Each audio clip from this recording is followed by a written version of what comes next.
or what? Are we streaming to the right channel? And yeah, I'm pretty sure. I'm pretty sure. Hello, and welcome to Gypsy Kiss.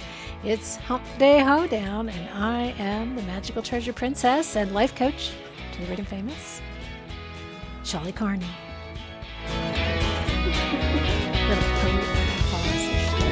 Pauses are important. Dramatic. The dramatic pauses are... Oh, damn it, I just closed my analytics.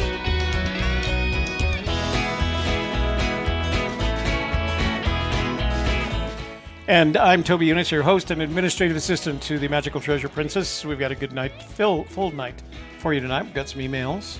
We got some text messages. We got some voicemails. Oh, rats. We got rats. There's some rats on the shelf on the foyer. Rats? Rats. No, there's 2 envelopes there that have been opened. They have more treasure stuff in them, so we have to show them. Okay. All right. I'll get them when we're when we're doing the that's a good idea. Anyway, have fun tonight. We know you will.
Humpday. Indeed, Humpday. Humpday. Day. Dia De los Humpos. de los Humpos. I do want to mention that we got some more stuff for our treasure chest. So we're going to show that to you later from 2 different viewers. One is Debbie Teal, and the other is John Miller. They sent us some very nice things to add to the treasure chest, the AGK / Kinzer treasure chest. What? Housekeeping, you want towels? Oh, housekeeping. You do want towels. Why? Because towels... Awesome. Just make sure you wash them once a week. Apparently, if you don't wash them, it doesn't make any difference. Remember to like this video. YouTube likes it when you like this video. Shelly, the Magical Treasure Princess, likes it when you like your video. Everybody likes it when you like our video. Share it with your family, your friends, your neighbors, your business associates, and the entirety of your social network so that we can grow the channel. And then finally, if you are not already a subscriber, this would be the ideal time to subscribe by clicking on that subscribe button. And once you see the notifications bell, ring that notifications bell, and that way, when we start a new live stream, you'll be immediately informed and in the know. Because there's nothing better than being a rooster in the know. Because I forgot my camel over here. JK Pioneer says, Come here, Gypsy Kiss, how are you all tonight? And look at this. We've got a... Oops. Sorry. Cha-ching. Super chat from Super Chat our Challenge. favorite 3D maker, 3D Bronze, at 3dbronze.com. And he gets our first super chat. Any amount? Are you ready to sing this? Do you remember? Okay, sure. No, but I'll figure it out as we go. Okay. Everybody sing. There we go. Ready? 1, 2, 3. And a 1, and a 2, and a... Thank you for the money. Oh, there you go. Make us feel quite sunny. Really are a honey. Sweet as apple pie.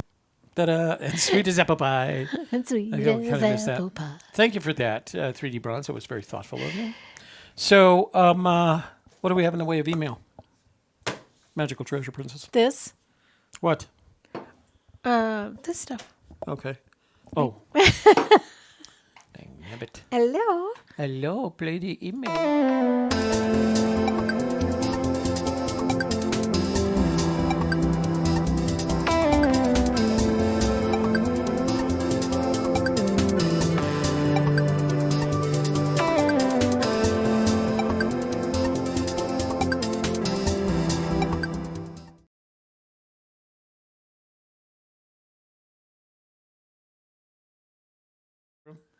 Let's do her thing first, Okie because I dokie. want to share with everybody. So usually what we have, you guys, is a giveaway that's an image that we made or some other trinket of our adventures that we like to share with you, including finger puppets, puppet. Did you show those off? Sesame Street. No, I gave them to Sassy. Sassy won them She did. Mm-hmm. How did she win them? because I gave them away on Saturday night, Friday night. Friday night, you had to put a comment on the Saturday night. Oh, rats. I gave them away Saturday night, but you had to put a comment on the Friday night show. I see. And she made the comment, and when I picked, she won. So I sent them to her. She was very happy because she could give them to the grandkids. I see. Okay, so the problem is there's an email that says when this all is taking place, and I don't have that. Okay, you have to read that as well. Which one's first? Read this one first. Okay, that's what I was going to do. Okay, let me make a point. The point is, we usually have a giveaway. Sometimes it's one of my world famous prints. Other times it's a gemstone, whatever it is. Tonight we have a very special giveaway, and the very special giveaway is the result of our friend Patricia Marin, who's in the room right now. She has opened her own gallery. So I'm going to let Shelley read in Santa Fe. So I'm going to Shelley read the announcements, and then I'll show you what the giveaway is, okay? All right. Hi, Toby. Oh, this is for you. You sound better than I do. Resending This coronavirus is Fenn getting me. letter and invite. Patty is going to give you the Taos Pueblo print and will drop ship to the winning searcher. Photo of signed print is attached. It comes with a certificate of authenticity also attached. Screenshot. Okay. At the top there. So, Third one down. Oh, thank you. Oh, this getting old thing really is a pain, huh? Yeah, well, Actually, I'm gotta feeling meditate. I've got a if you fever would and I'm meditate. sweating. So this is a print of a piece of art that she has in her gallery. She's giving us the print. And it's a print of a painting that's been done on turkey feathers that she has recovered. She tells us tells a story there. So what Patty and Paul have agreed to do is they're going to take this print that you see right there, and they're going to drop ship it to the winner. In order to qualify to win this print, you have to go to last Wednesday's Humpday Hoedown and make a comment. All right? So it's a beautiful print. It's going to be framed. It's already matted. You can see it's going to be framed, and it's a giclée print. So it's going to be very durable, and it's going to be almost like having the actual feathers, the piece of art that. So the feathers are Patty's canvas, Patricia's canvas. And so she's doing more and more paintings on it. They asked me if I wanted to give one away, and I said I'd love to have the Taos Pueblo print because I did spend part of my life in Taos, and we used to go to the Pueblo like everybody else. And so that's the one I picked, and that's the one we're going to give away. In order to win this print and have it drop shipped directly from them, you have to go to last Wednesday's Humpday Hoedown and make a comment, preferably a nice one. Yeah. So keep reading, and I will show the certificates. All right. This is the letter that Patricia sent to Forrest Fenn. Dear Mr. Fenn, I'm the cake artist that baked you the treasure chest cake for Fenbury last year. I would like to share with you my story about how I came to open a small gallery and studio here in Santa Fe. Your thrill of the chase was our inspiration to treasure hunt in northern New Mexico and come down to Santa Fe to see where part of your own story takes place. We felt a spiritual and creative draw that was followed by a number of other trips over the last 2 years since starting our chase. We moved here in May of last year, and just this past fall I began feather painting, which is popular in Costa Rica, where I am from. On our way into dinner one night, a friend commented as some large birds flew overhead that she'd like to have a feather from one of them. About 20 feet later, she found a large feather. I took it and told her I was going to surprise her. I painted a bird on the feather and returned it.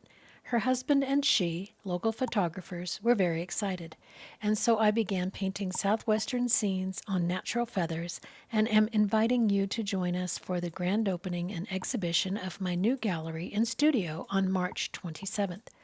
After all, you were the inspiration that caused us to discover Santa Fe. You live only a few minutes away from my new studio gallery on Canyon Road, and we are happy to come and get you and take you home if you'd like. An invitation is enclosed for you, Peggy, and your family. I would be honored to have you enjoy this special moment in my life. I'm not asking you to purchase anything, but only to come and see my work and let me thank you in person for bringing the chase into our lives, which has led us to discover Santa Fe and my passion for painting. Kindest regards, Patricia. So her gallery is at 618 Canyon Road in Santa Fe. And the exhibition is going to be on Friday, March 27th, 2020, with a VIP reception from 4 to 7 p.m. hosted by the artist. So I think you can go in on any time for the open house and exhibition. I guess the VIP reception from 4 to 7 is probably by invitation only, but you stop by. And somewhere along the line, Paul sent me some photos of the gallery. Hang on just a second. Let me see if I can find them again. I'm going to go back to this. Give me just a second to find them. And Paul if you didn't get a chance to see the cake, Toby and I showed it in our pictures right after Fenbury last year when we showed our pictures from Fenbury. And it was a beautiful cake representation of the... Amazing. It was just like, wow, that's a cake? It's amazing. Looked like a treasure chest. So, very talented lady. Very nice lady. We've had her over for a party, her and her husband, in the summertime last year. We have another email that we have to read. Let me see if I can find this thing from Paul. That's World Sand Project. Because he sent me some pictures of the Paul at... Yeah, that's it.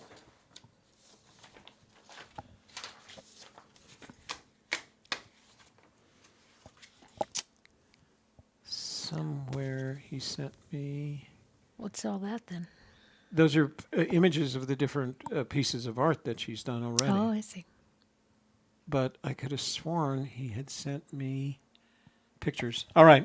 So block out Friday, March 27th to be in Santa Fe at 618. Let me make sure that's correct. We'll be here doing our show. Yeah, we won't. Paul was very aware of that when he invited us. That would be... Or we could go there instead. We could go do the show from there. Yeah. Live stream. Sure. Canyon Road doesn't have the technology. Canyon Road well, is... That's okay. It's older They than the... won't care. 618 You'll be on Canyon Saturday Road. and you can, share with them. 618 Canyon Road, Santa Fe, New Mexico. Because that sounds like more fun. So, yeah, I'm sure it does. Well, maybe what we could do is... Take a lot of pictures. Well, I'll take a lot of pictures, but I could do the show and you could go take a lot of pictures. Oh, or I vice don't want versa. to go without you. Oh, really? It won't be any fun without you. Yeah, that's kind of how I feel about it. So. Yeah. So I guess we can't go. Yeah. Did you print this Final Clues? Did I do what now? I mean, did you collect it from the printer? I got whatever was out there, yeah. Okay. Yep, I did. So, yeah, that's one of our own. She presented that cake to Forrest at last year's. You have that Fenbury. picture, and it's in the letter. See. But it's not color. It is on there, on Oh. the computer. Isn't it? I thought it was. Let's see. Maybe.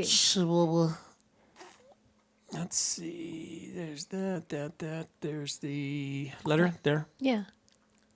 See? Oh, yeah. All right. Here, I'm going to just do one last time. So we're going to do a screenshot. And there's Patricia sitting with Forrest, and there's Patricia presenting the cake to Forrest. She's from originally from Costa Rica. She is my favorite Costa Rican Fenn treasure hunter. And I think this is a great, I mean, she's very talented. So the next thing I'm sure she'll be making is cakes that she paints on. I think Well, I think that's what she did there anyway. She painted with frosting. I think it's a gallery Edible opportunity. I would go to a gallery that had cake that was painted upon. Sure. I think they'd call it a bakery, though. Yeah, good point. All right. So have we started emails yet other than that one? So No, that was kind just of a that. special announcement. Okay. Yeah. Well, let me show you. I've got a couple of packages. Wait, where does this fall? Is this We Get Gifts? Sure, No, why We not? Get Gifts.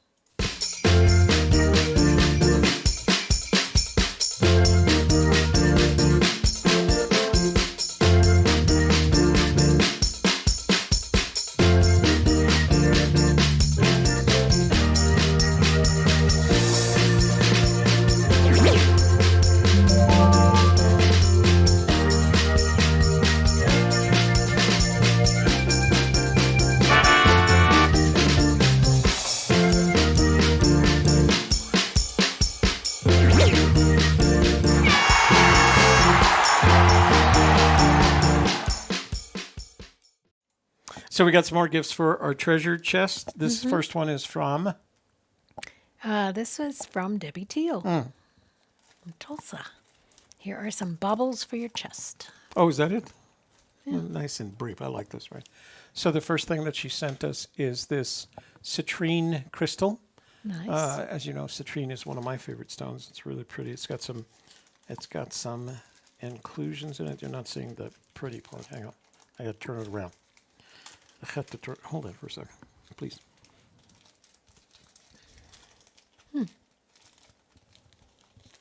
Tiny unicorn horns. So see how pretty it is? That's a beautiful citrine crystal. So Debbie, thank you for that. And then she also sent us some shark teeth. And I don't know whether they're fossilized or not. I can't tell until I can scrape it with something, but I'm not going to do that. So those are going to go in the treasure chest. So Debbie, thank you for that. And then we got another package, and this one is really well wrapped. And it's from John Miller. What does he have to say? Hey, Toby and Shelley. Enclosed is the ring I found in Florida a few weeks ago. I give you title to it and the other goodies enclosed. Maybe items for the chest or whatever you wish. Tie clip for Toby. Hope all is well. Thank you for letting me be a part of this grand adventure. Blessings from John in Michigan. I'll send some sand soon, waiting for the snow melt, beach and dunes in our area. All right. So he's got a lot of interesting things here, including let me see, make sure I'm describing that right. Go ahead. So this looks like a gold-clad silver ingot. These people package things so nicely. Yeah. It's like getting them from the store. 10 milliliters, $9.99 fine, gold-clad, 1 troy ounce cereal. So, looks like it's South African gold ingot. And there's the ring. Oh, isn't that See the pretty? ring. Let me see. Oh, it's kind of twisted. Pretty. Is it a garnet or a ruby? I think it's a Here, let me take that Orangish. like I usually do. So it's got. It looks like a garnet with some diamonds on the side. Well, that one's missing. That little diamond right there. See that space right there? But a pretty ring. He found it on the beach. yeah. So this looks like a 1944 United States of America.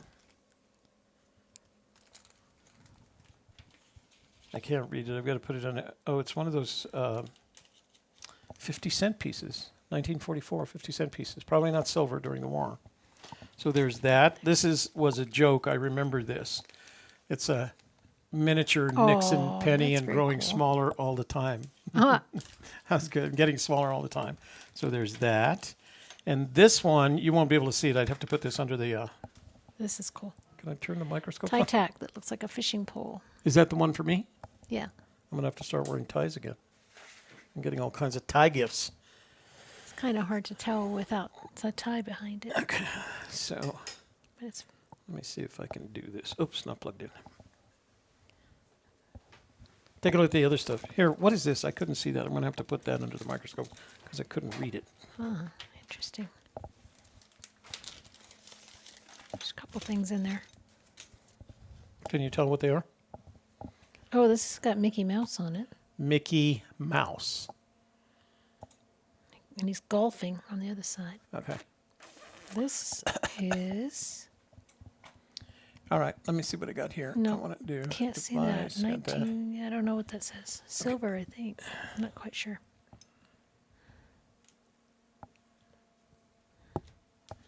Okay, so this, and this is as big as I can get it on this Oh, microscope. here's another... Another what? Oh, this is like a pin. No, that is not just a pin. That's a CIB. Oh, well, that's what that is. I wonder if that was his or he just found it someplace.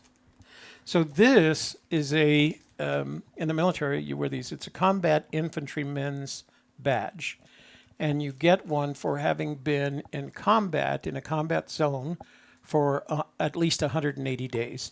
And it starts every 180 days. So it starts without the wreath, right? So it starts with just the badge itself. That's for your first 180 days. Then for your second 180 days, there's a wreath. And for your third 180 days, there's a star. So that's kind of the middle one, second class. CIB second class. So there's third class, second class, and first class. I wonder who that belonged to. I don't know.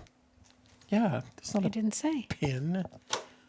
Well, it's got pin things on the back. Yeah, well, look at the kind of pin things it has on the back to go in. It goes right over your I know. your That's ribbons. where I held it up at. Yeah. All right, so this is the coin. Let me flip it over here. Screenshot. Screenshot. So this is a penny that has been engraved with. It was purchased at or collected at Gettysburg, Pennsylvania. So it's a Lincoln penny, and it has the Gettysburg. It looks like a laser engraving, and it comes in this envelope. You can't see that. It's like a 50-cent coin from 1944.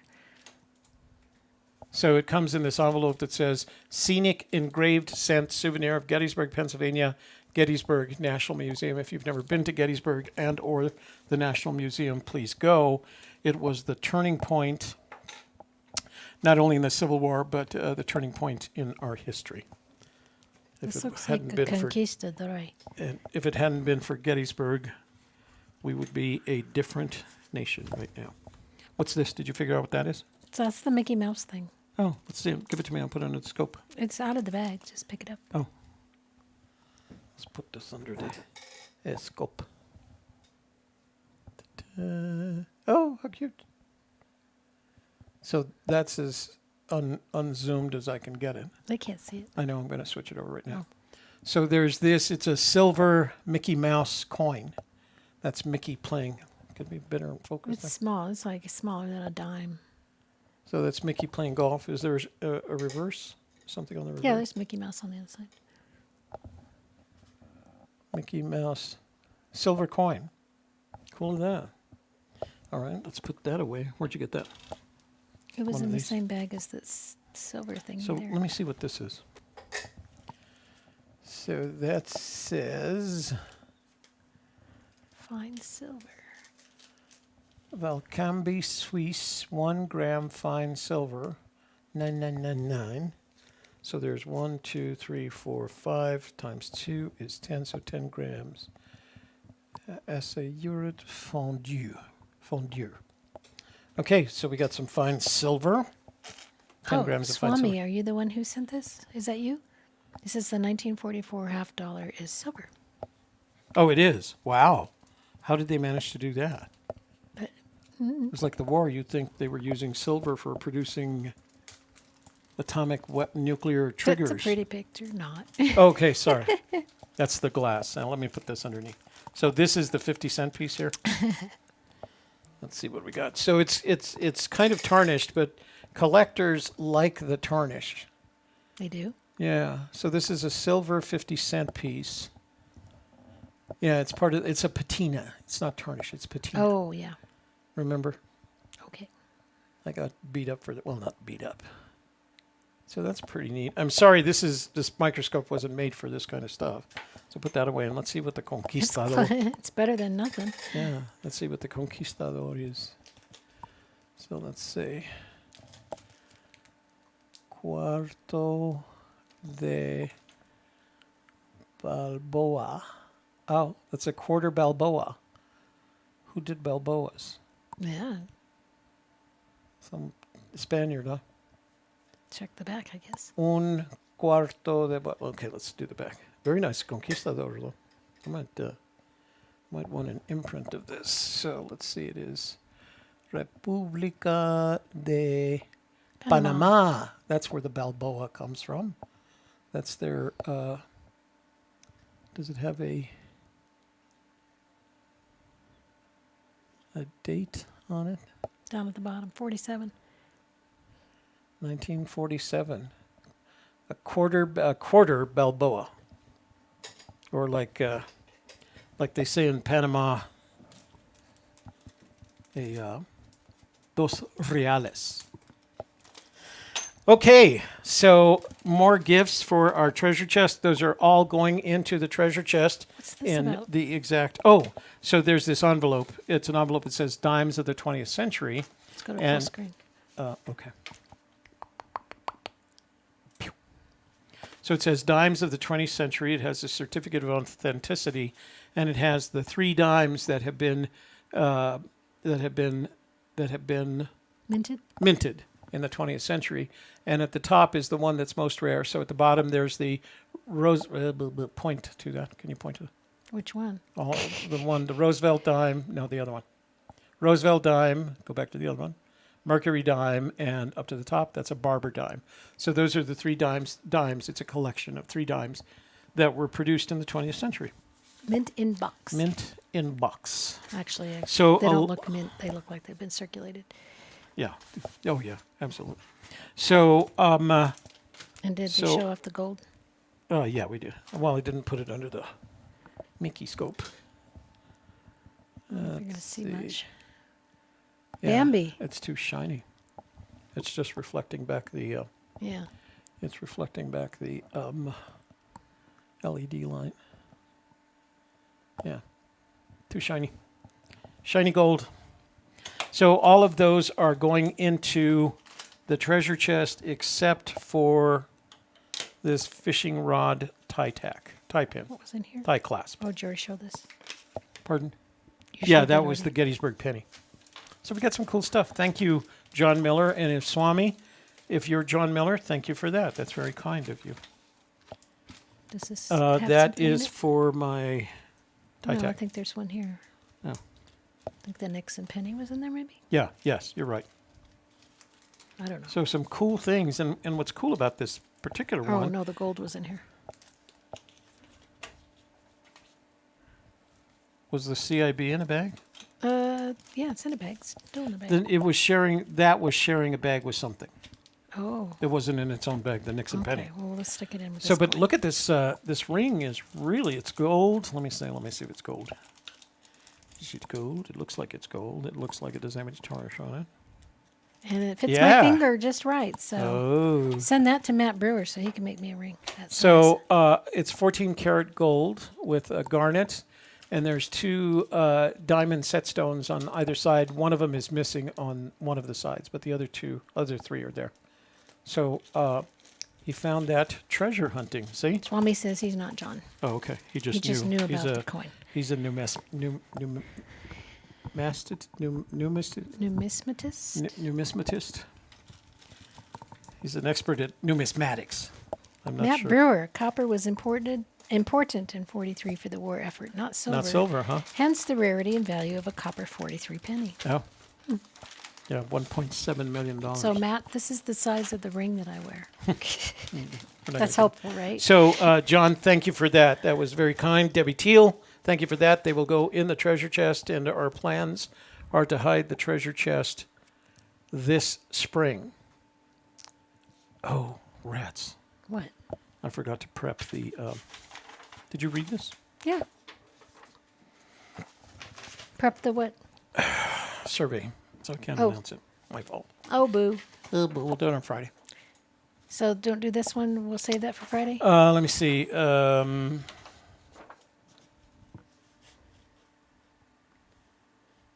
Well, the problem is, okay, so Tom, who sent me the numeral survey suggestion, your suggestion doesn't necessarily fit in with our survey strategy. We're really conducting research about the population, but perhaps we could do a separate one. I'm not going to read your email. Well, I have read your email, but I'm not going to read it on the air. And I think it would be more appropriate for a separate survey. It might even be a poll that we can do on our community page, depending. So I'll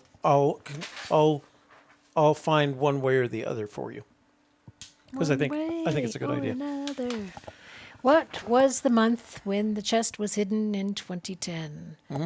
Well, Jeremy, we don't think it was hidden in 2010, do we? would you know the exact month in 2010 when Forrest Fenn hid the chest? No. Oh, look at you, just saving me the time. It's a yes or no question. All right. I was thinking that if we knew this fact, is there historic information available from the U.S. Water Authority about the lower level of certain rivers where you could cross over safely with a heavy chest? This could focus on the search area more specifically. So here's the problem. So the answer to your first question, as Shelley said, is no. We don't know what month he hit the chest. At this point, we don't even know if he hit it in 2010, because in a most recent response to a question that was presented to him by Jenny Kyle, he said the chest, and that was this month, it was dated March 5th, he said the chest still resides in the location, or I'm paraphrasing here, these weren't exact words, but kind of just go with it. The chest is still where I left it over 10 years ago. So it's March 2020. Over 10 years ago would have been March 2010. Over 10 years would have put it before March of 2010. So he put it, apparently he did it in 2009. Now that makes the whole I was 79 or 80 kind of weird, because in 2009, he would have been 78 or 79. That means he hit it, if all this stuff is accurate. That means he was 79 when he hit it, because he said I was 79 or 80 to begin with. Then he says it's older than 10 years. And now, so the only way he could have been, the only age he could have been at that time is 79. So... To be 79, he would have had to have had his birthday in August. Right. So he would have had to... So he hid the treasure in the latter half of August 2009. If, when he said over, he was correct. Well, yeah, but why would he say that? Why would he make it? And that's a written question. He's not guessing at that. It's written. He writes the response. Jenny publishes. Anyway, whether it was hidden in 2009 or 2010, it's still missing. It's still hidden. Let me get to the other part of this question. The USDA, U.S. Department of Agriculture, maintains a site of gauging stations, a website of gauging stations all over the United States. And you can go to that website. I don't have it at hand right now, but you can go to that website and you could look up a gauging station on whatever river they all have numbers, by the way. So if you see a gauging station that interests you, collect a number. You can find them on Google Earth, and that gauging station keeps data year-round, so you can actually see the trend line representing what happens on that river throughout the year. You'll see the spring thaw, you'll see the summer doldrums, and then it really falls down low in August, late August and September. So the late August thing makes sense. Late August, early September, because September is still summer until the 21st. Yeah, exactly. Okay, I think we've come to some conclusions there, ladies and gentlemen. They might all be wrong, but at least they're conclusions. There you go. All right. We weren't going to read that, were we? Wait. Oh, no, we weren't. So, John, I got your email regarding the gentleman that you and I that I had spoken with and that you were discussing in this email. I appreciate your advice in this matter. I'm not going to read your email because I feel it's rather personal, but I also agree with you that it would require a double buffalo trace. Okay, but thank you for the email, and I appreciate the advice. All right, this is Forrest Fenn Treasure, the Forrest Fenn Douglas Preston clips from Brett. And he's given us a link to a YouTube video. You know what that looks like? He's talking Must about be- Christy. Yeah. Toby, do you think it's possible that Forrest took the chest in 2 trips so he would not be lying, but only left instructions on how to get the treasure from a bank or long-established law firm and carried the contents back out? That way he would know at least while he was alive. Just a thought. Would eliminate all the concerns he had about where it might have been found if land changed ownership, and to also protect the finder if he wanted to remain anonymous. Attorney-client privilege and the accidental possibility of a boulder, mudslide, or some other natural disaster to bury it permanently. But then, playing devil's advocate with myself, it has to have multiple solves, and hearing some of those searchers, they're convinced they have the solves, so use one of them for location if legal problems, if land ownership weighed heavy on Forrest Fenn's mind. He certainly seemed in a few of the other interviews positive no one had found it. I know you have followed him and recorded his talks. Just a thought. The gentleman on the couch, Doug Preston, said he gave away too much. Was it that comment about searching New Mexico with the lady being sick in 1-degree weather, or something about former shape of parking lot that might have been expanded or built over, or did you, with all your knowledge, pick up on something else? The first time I read the book, I thought gut feeling New Mexico, or Forrest had flown to small, unmanned field that allowed with call box entry to pilot's lounge area and not needing fuel, he could have signed the airport courtesy car log book, assuming they had a book with any name, and used it, but you dispelled that, saying the plane was sold before he hid the treasure. But on the other hand, he could have rented a plane if his medical was still current and flown anywhere. Only log would be in his pilot's personal logbook. I flew many times to different strips, no record but my logbook, and only time it was ever looked at was a quick sign-off check ride for upgrade to larger plane. I never owned a plane, just rented. All I had to do was tell them Hobbs meter so I could pay the hourly rate. Just a thought. Lots of Okay, there's a lot there. thoughts in Do there. you think it's possible that Forrest took the treasure? No, I do not think. I think Forrest Fenn took the treasure as he describes it in 2 trips from his car, hid it in the mountains north of Santa Fe, and then drove home and left it there, not worrying about it. That's when he stopped worrying about it. All the other stuff means that he has to worry about it while he's alive, and then he leaves his estate to worry about it afterwards. No need to do that. Let's see, multiple songs. He certainly seemed a few other interviews. The gentleman on the couch said he gave away too much. You will find that every time Forrest Fenn and Douglas Preston are recorded together, they play that little game, including Collected Works in 2017, Collected Works in 2013. Douglas Preston, as much as he is a great writer, a top 10 New York Times fiction list writer, he is also a master at publishing marketeer. A master publishing marketeer. Jim Siri says, I have a garnet necklace for the chest unless Shelley wants it. Of course I want it. Oh, silly. Don't even give her the option, Jim. You see what I have on now? So when Forrest and Doug are having those little conversations about, oh, you gave away too much, but you would have parked in Denver, right? That's a game they play. They plan it. They play it that way. He did the same thing to him at Collected Works when he said, well, there's a pretty good clue in the preface. He was referring to the preface of Once Upon a While. They do that all the time. I'm not going to suggest that you don't trust them. I'm going to suggest that it's a little game they play. Marketing. And it's just marketing. Sell more books. That's all there is to it. Sell more books, sell more documentaries, sell more Doug Forrest Fenn. Preston's good at selling books. Yeah. Gut feeling in New Mexico, that's pretty good. The whole flying thing, the problem with the flying thing, any kind of flying thing, is that it's going to leave a trail, period. Sooner or later, even if it's your logbook, you're leaving a trail. And if you show up in an airport, you're going to have to call into that airport. You can't fly in without their permission, basically. So it's going to leave a trail.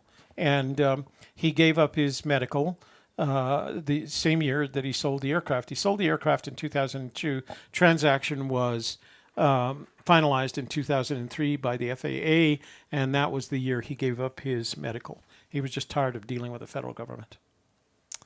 So, Sarah Rocks was blocked. Blocked in chat. what? That's what Holy said. Right there with where she highlighted a Gypsy's Kiss. Brad says Sarah Rocks was blocked in chat. Oh.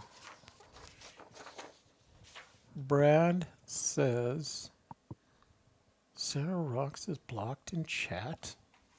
I'm the only person that can block someone. Okay, hang on. Let me check. Go ahead and finish up there. Let me go find right. her. This is Forrest Fenn initial plan from CJ in Ohio. Hi, Toby. If Forrest had actually accomplished his original plan to take the treasure with him and end his own life, he and his treasure would have been found in just a few days. Here's why, in my opinion. 1. He wouldn't have made it home, obviously. 2. His wife wouldn't have been able to contact him. 3. She would notify authorities, file a missing persons report with all information about him. 4. His car would have been found. He would not be in it. A proximity search for him would ensue, with many searchers and dogs. 5. He would be found along with his treasures since he had not ventured too far from his car. What are your thoughts on this? The following questions are something that he could only answer. 1. Did he think how doing something like this would affect his wife, daughters, grandchildren, and everyone else who was close to him? 2. What if he was not to be found? Did he give any thought to all the unanswered questions his family would struggle with every day for the remainder of their own lives? 3. Or did he intend to inform his family of his intentions? Please give some thought to a scenario like this and tell us what you think. I have not come across anything that addresses something like this so far. Thanks for your time, CJ. Oh, and I know exactly where the treasure is. Ha! Cock-a-doodle-doo! Still trying to figure this out, just like everyone else. So you can answer most of those questions. Go ahead. Alrighty. What are our thoughts on this? Yes, we agree. When he came up with the story, it was a really good story. But we also know from reading The Thrill of the Chase and from talking to Forrest in person when he told me the same story again, that when he was shot down in the jungle in Laos, he had an opportunity to walk across the jungle to the sea, and it would probably have taken him a couple of months to do so, and he thought that would be a grand adventure. But he knew his wife would have been informed that he'd been shot down, and she would think that he was dead, and he didn't want to do that to his wife and daughters. So he went ahead and called for rescue. In the same way, I don't think he would do the, going out and throwing his body on the chest and not telling his wife and daughters, because again, that would be the same scenario, wouldn't it? That he would leave them thinking, whatever happened to him, and they would need closure, and he would know that. I don't know. It must have been an accident. I didn't do it. Okay, Sarah, you're back in. Wait, I got to save that first. Okay. Because I don't know what happened.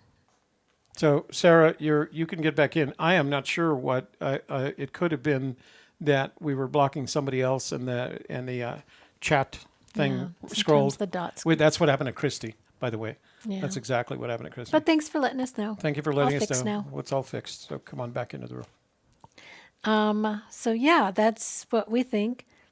That he wouldn't actually have gone through, that it was just a story that he liked to tell, because he didn't, he was kind of like, I don't want to have cancer, and that's not fair, and I want to take it with me, and he just told a story that helped him feel better.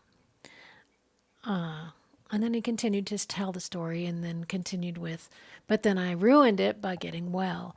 And then that's kind of a joke. It makes people laugh. And he likes to make people laugh. So that's what I believe. I think it's perfectly reasonable. That's what I believe. Okay. And I believe that not because you believe it, but because I believe it. Yeah, we have talked about this before. Yeah. I don't know. It might have been in the members' vault. Yeah. All right. This is our last email for Fenn Final Clues from Gabriel. Hello, Toby. I have tried to contact you a few times. I would like to sit and talk with you if you would consider it. I have some fascinating information. I don't know who to share with. This will absolutely amaze you. The end is very near, and I have sent for Fenn a photograph of Frosty.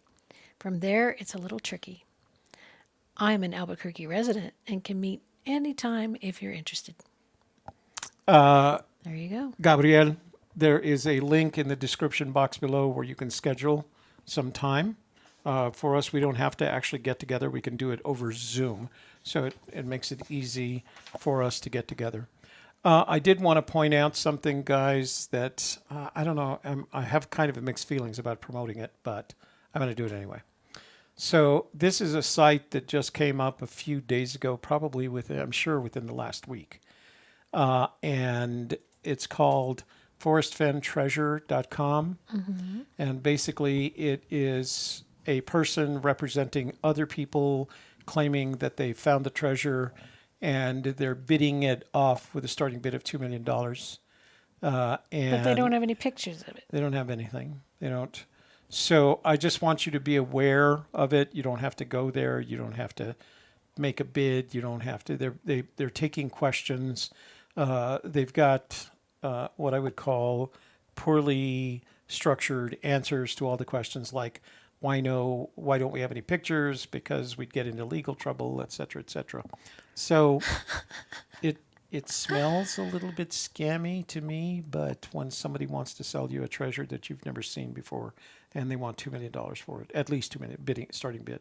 So Who knows? There are people that will make that starting bid. I strongly recommend you just keep looking for the treasure. And considering that that Fenn, after the day that this site went up was the day that Fenn announced that the treasure was still exactly where he left it. So Sarah said she felt like Patrick Swayze in Ghost. How cute. So Got left out in the cold. All right. So that's it. We can go to Hello? No, we can go to text messages. I'm going to hello to the chat room. Oh, do we have to? No, we don't have to do anything.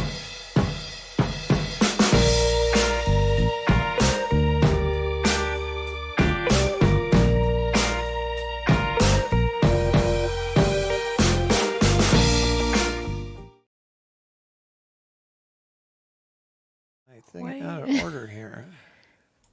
I don't know what you're doing. Go ahead. All right. Let's say hello to our friends in the chat room, really including good. T. Brown, MJ Inzer, Davio22, Jeff Anschutz. Anschutz. By the way, there is, I don't know if you've ever seen it. We kept sticking an L in there, didn't we? No, that not was my we. fault. Yeah, no, I don't know why I did that. Anschutz. Sorry. There's an I won't do it interesting... anymore. Chihuahua. What? There is a guy who is on YouTube, and he's a member of the Utah Long Distance Rifle Shooting Club, and they have this competition called the KYL competition. It's Know Your Limits, and his name is Jeff Anschutz. And I wondered if it was you, Jeff. I think you're from the East Coast, aren't you? This is in Utah. If you're Jeff Anschutz, the famous long-range Utah shooter, say so. Okay. I have a question here that I'd like to address. Okay. Logic Chaser, our friend Matt, says, when you guys do your dance, it makes me think of the dance the gopher does at the end of the movie Caddyshack. I'm all right. I'm all right. Don't nobody worry about me. That's it. That's where we got it from. You old Can't you wise just man, let you me be? you picked up on that right away. That's our little gopher dance. We call it. Actually, we call it a prairie dog dance. Who's that? Potential spam. Wow, that's a great. Shelly just got a call from the caller is potential spam. Didn't give me a chance. Davio says he's got a painting for only $10 million. Call now, Davio, and it's worth every. I've seen that painting. It's worth every penny. I'll market it. We need a website, Davio. Okay, sorry. Go. Yeah, Davio. Davio. Twiggy T. Hush Whisper. Ronnie Lee. Kiwis Road. Captain Marvel. Blazing Paddles. Debbie Teal. Tim H. Oh, Debbie Teal, thank her for her gift for the treasure chest. Your mouth doesn't work suddenly? Okay, sorry. Thank you for the gift for the treasure chest, Debbie Teal. Thank you. And your sand project is coming up soon, too. Um, I had a question Let's here. I see. got a question. Hooli says, Brad says Sarah rocks his block. Hooli, thank you for letting me know I fixed it. She is no Hooli's longer here. blocked. Tim H. Tony Rusi. And Corey J. Michael Wimmer. Jim Seary. Coin show tonight. Yes, it Coin was, show, yeah. wasn't it? It's kind of cool. All gifts. Isn't that neat that people send us things like I that? know, right? Kevin Carney says, Hi. We have Chris Merchant. Not important. Jorg Monin. And Calabrado. Chris Merchant. Oh, I said that. Larry Smith. J.K. Pioneer. Gallatin Ghost. oh, Sarah's back in the room. Does the crest on the coin have a shovel on it for digging of the Panama Canal? Well, it did have a shovel on it. Does the crest... It does. I Is saw that it. the Balboa? Yeah. The Cuarto Balboa? Yeah. I saw the shovel. You did? Yes. It was in the crest. Beep, beep. Nope, that's the 50 cent Swami. piece. Now I'm curious. Matt Brewer. Sassafras. John Miller. John Miller. Oh, he says 14 karat. 14 karat. He's one that The sent ring, letter. yeah. Yeah, you could see it on the ring. Chad. Bobbert.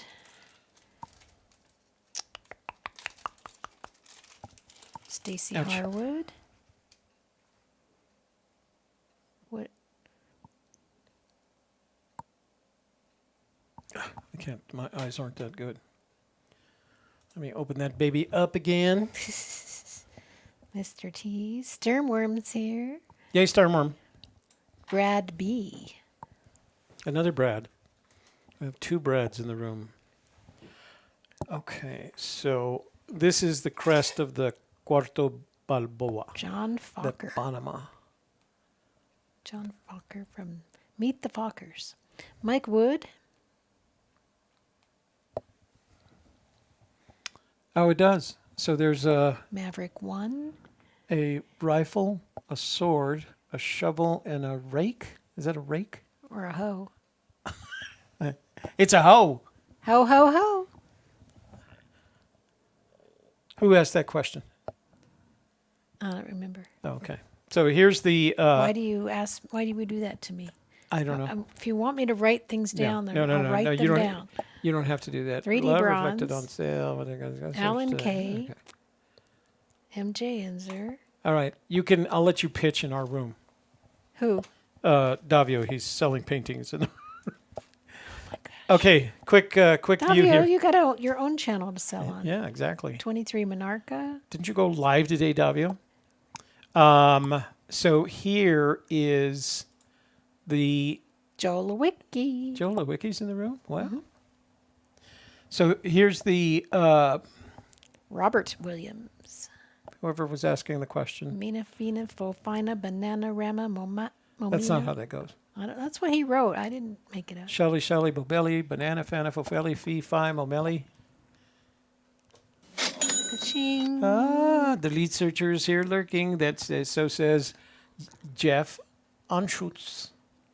There you go. I'm going to give him a super chat, any amount. Quite some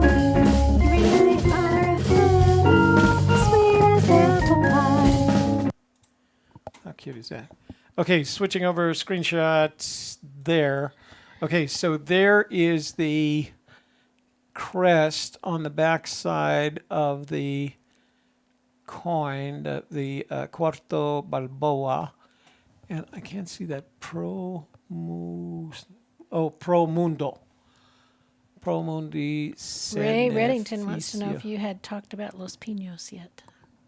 We haven't, but you just did. Oh, I it was, didn't wait. say- I didn't say No, Rio. Good point. Good point. There's no Rio de los Pinos. Oh, dang nabbit. Yay for club soda. I snuck that last little bit of Buffalo Trace in mine. Oh, yeah, another. What? Ka-ching. Dermworm Jans. What's he say? A penny short in smarts and scent. We've spoken like a buffoon. Now please repent. So he's talking to someone? Jan? Oh, Jeff Anschutz. Oh, They're talking to each other. Okay, so this is the back of that he's crest. calling him Jans. Yeah. We used to do that. We used to Or do that, Jan. too. Yeah, we used to call him And that. this looks like a rifle. This looks like a saber. This looks like a shovel. And this looks like a hoe. Mm-hmm. So, whoever asked that question, I hope that's Deaf satisfying. neighbors. CJ We had to Nick. find a way to use this expensive Baba microscope in Ganoush. here. Shadowcaster. K-Pro's on vacation this week. Yeah. Otis Mago. Otis Mago? Otis Mago. No, look at it close. It's not quite mega slick. GK Visionary brought this up on your show last year. Fenn's special place a year ago. I'm not quite sure what that's about. AGK Visionary, it sounds like some person, brought this up on your show last year. Fenn's special place a year ago. Oh, you should have heard the conversation we had last night in the member vault regarding that special place and how to be wise and find the blaze. I think we yeah. got it figured out. It's a good time to play the Member Vault You think so? promo. Yeah, you're. Since we're talking okay. about it. So if you're a brand new searcher, what's the first thing you want to do is read the book. So we're going to read the book. And then we're going to also, at the same time, match it up to the poem. So what did this chapter say to you about what do you see in the poem? How do they fit together? So we're going to work the poem and the book together. Now you can join at any time. It's going to be an open door membership. In the bonus section on the Member Vault, we have added 2 videos that Toby produced. Is he saying there is stuff in life that isn't worthy of spending time knowing, or that the real test of your intelligence is knowing the stuff that everybody else thinks is not worthy of knowing? You know, when he talks about no special knowledge is needed to find the treasure, but maybe you need to know those things not worthy of knowing in order to find the treasure. Member Vault joins us on Tuesdays and Thursdays for a lot of fun. So Twiggy wants to know, what cologne do you wear? So it depends the time of the day. In the mornings, I use Old Spice. In the evenings, it's going to be Dominant, CK1, or Obsession, depending on how I'm feeling it that night. Oh boy. Don't even start now. That laugh is going to be enough to start all kinds of rumors. Interesting. He wanted to know from you? Isn't Twiggy, I hope, is a girl. I don't know why a man would want to she know. wanted to know from you? I Sorry. don't know why a man would want to know what cologne I'm wearing. I don't do, Polo Sport doesn't work for me. I pick the colognes that I've used and work for me. I know Old Spice is my morning cologne. It works for me. Maybe because my father wore it.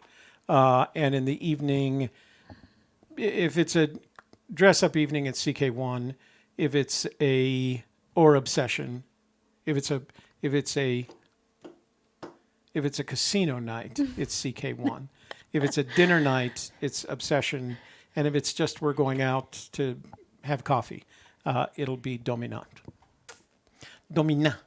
Okay. Wow. Yeah. Twiggy T says male. Male. What the hell, Twiggy T? Blaze Lookers here. And Daily Agenda, Ray Reddington, Ron Martin. No, Huli, it's not Domino. It's Domi. It's a French. It's It looks like dominant, but it's French. Dominant. Not. Sounds like you. Glenna Friedman's here. Domina. Sarah Rocks. In the room. Mr. Anonymous. And I think I'm at the bottom now. All right. So can we go to text messages? CC. Thank you for hello to everybody. And thank you for joining us in the room tonight.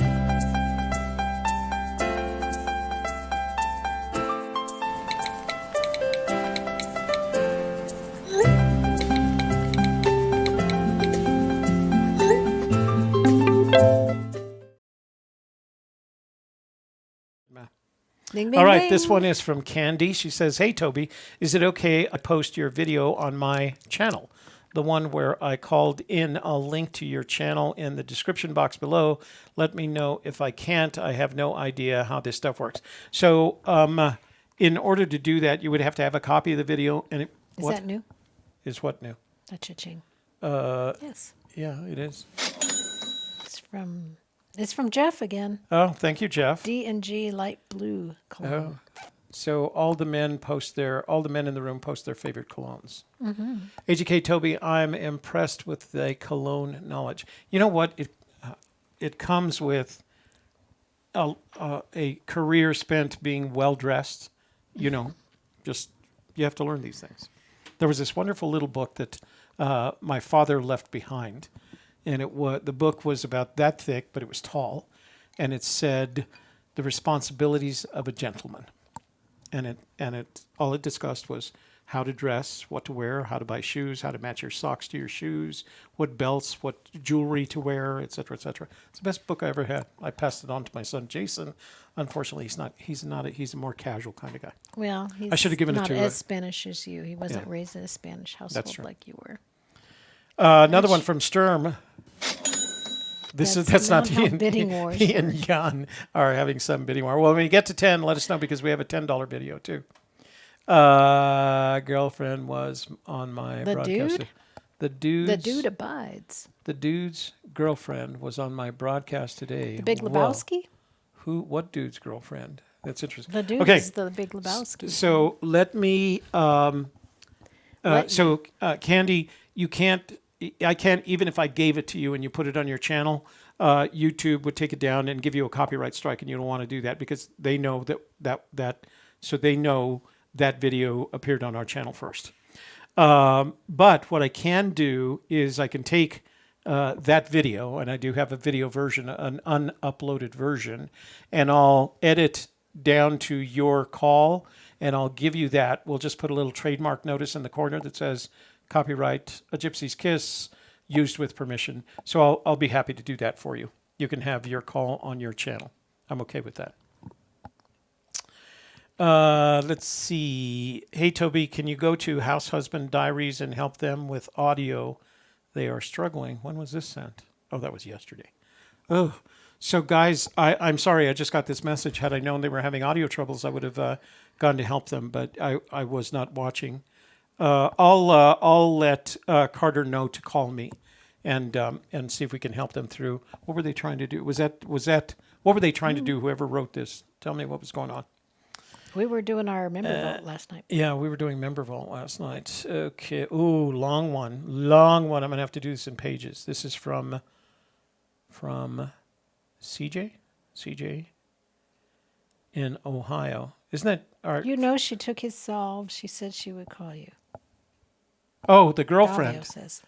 The girlfriend from the guy that claims that his girlfriend Stole his theory solution and pulled out found the box. treasure. Oh man, I'm sorry we missed her. That would have been fun. Hi, Toby. So this is from CJ in Ohio. Hi, Toby. Although I agree with liquidating the treasure for as much money as possible, I do not agree with having your connection at Sotheby's contacting a Saudi prince and Russian oligarch just to obtain the highest price. Well, Jim, you don't have to agree. It's the finder that makes the decision of what they want to do. So if you find it, well, let me see. Let me go on. And by the way, I didn't suggest that Sotheby's do that. I suggested Sotheby's use their communications list, their email list basically, and let all their buyers know. They have a list of buyers that are basically, the rich and rich. I was going to say the rich and famous. Most of them aren't famous. They're just rich of the world, and that includes Russian oligarchs and Saudi princes. And those are the two guys I would love to have bidding against it. But it's the finder that makes that decision. I do not agree with you having your connections, blah, blah, blah, blah, just to obtain the highest price. I believe the treasure should stay in the U.S. And you know what, Jim? If you find it, you can make sure that happens. There are plenty of collectors with deep pockets within the U.S. Do you think Forrest would be okay with the treasure being taken away and maybe lost again, but this time forever? Forrest has said whatever the finder wants to do, it's up to the finder. So I'm going to keep repeating that. It's up to the finder. If you find it, you're welcome to do what you want. If I find it, I will do what I want. Who knows where it will end up? We don't know. And technically, now I'm going to sound like a mercenary. I don't care, right? I did what I was supposed to do. I found it. I have the title to it, and I can do whatever I want with that title. And if you find it, you can do whatever you want to.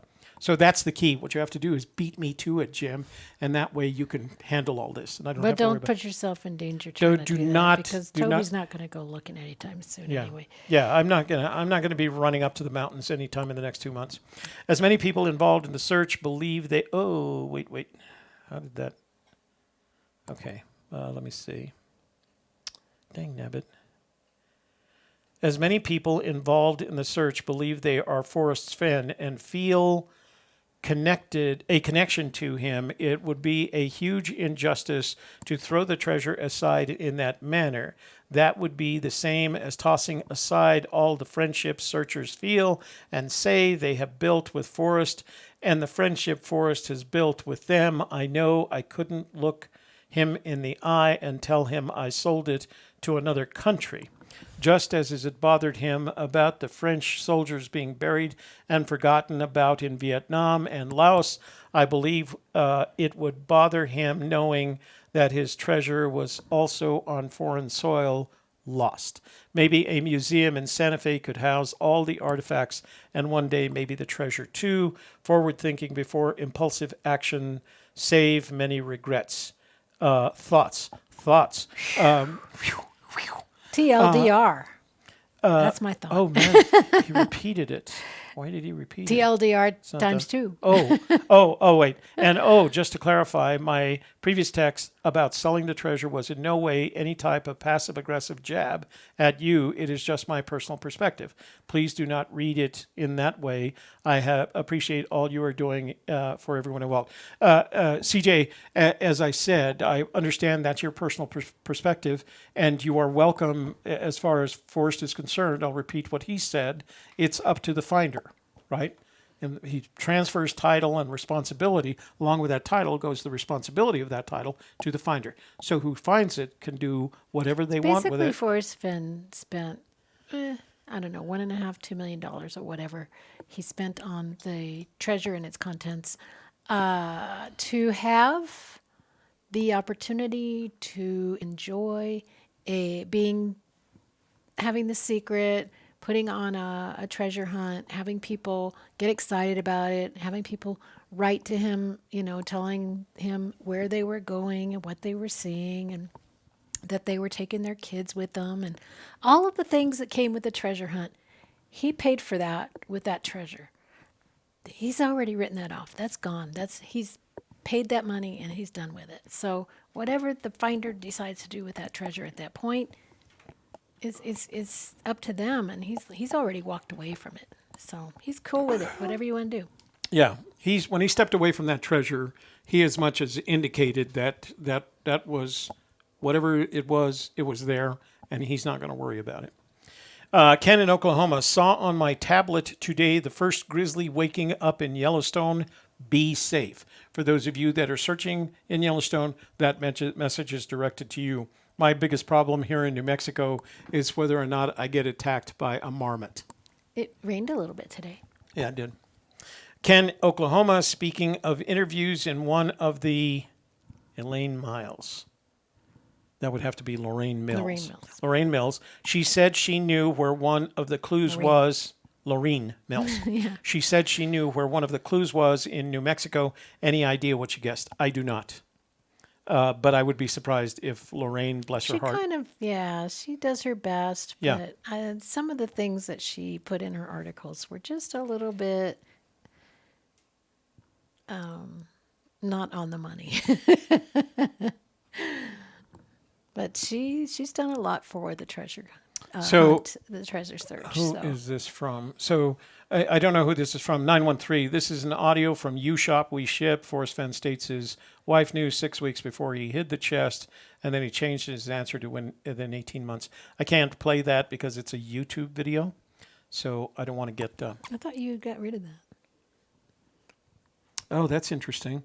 I didn't do it as a single word. As a single word. Now you know. Now I got to go fix it. Hang on. Alrighty. What was the question? The question was... Okay, guys, we're getting a little carried away with the whole showering thing now. And let's just knock that off. What's going on now? You don't want to know. Oh, okay. Let's see. Okay, what was the question? The question is... wait. Oh, my gosh. Oh, my gosh, like Everly says. Oh, my gosh. Mom. Is she the one that says that? Yeah, oh, my gosh. Not Mila? Nope. Okay, so... Mila says you're a lazy river. Yeah, you're a lazy river. That was a year ago. She's She's saying probably got something else something by now. now. Okay, so let me fix that. Ugh.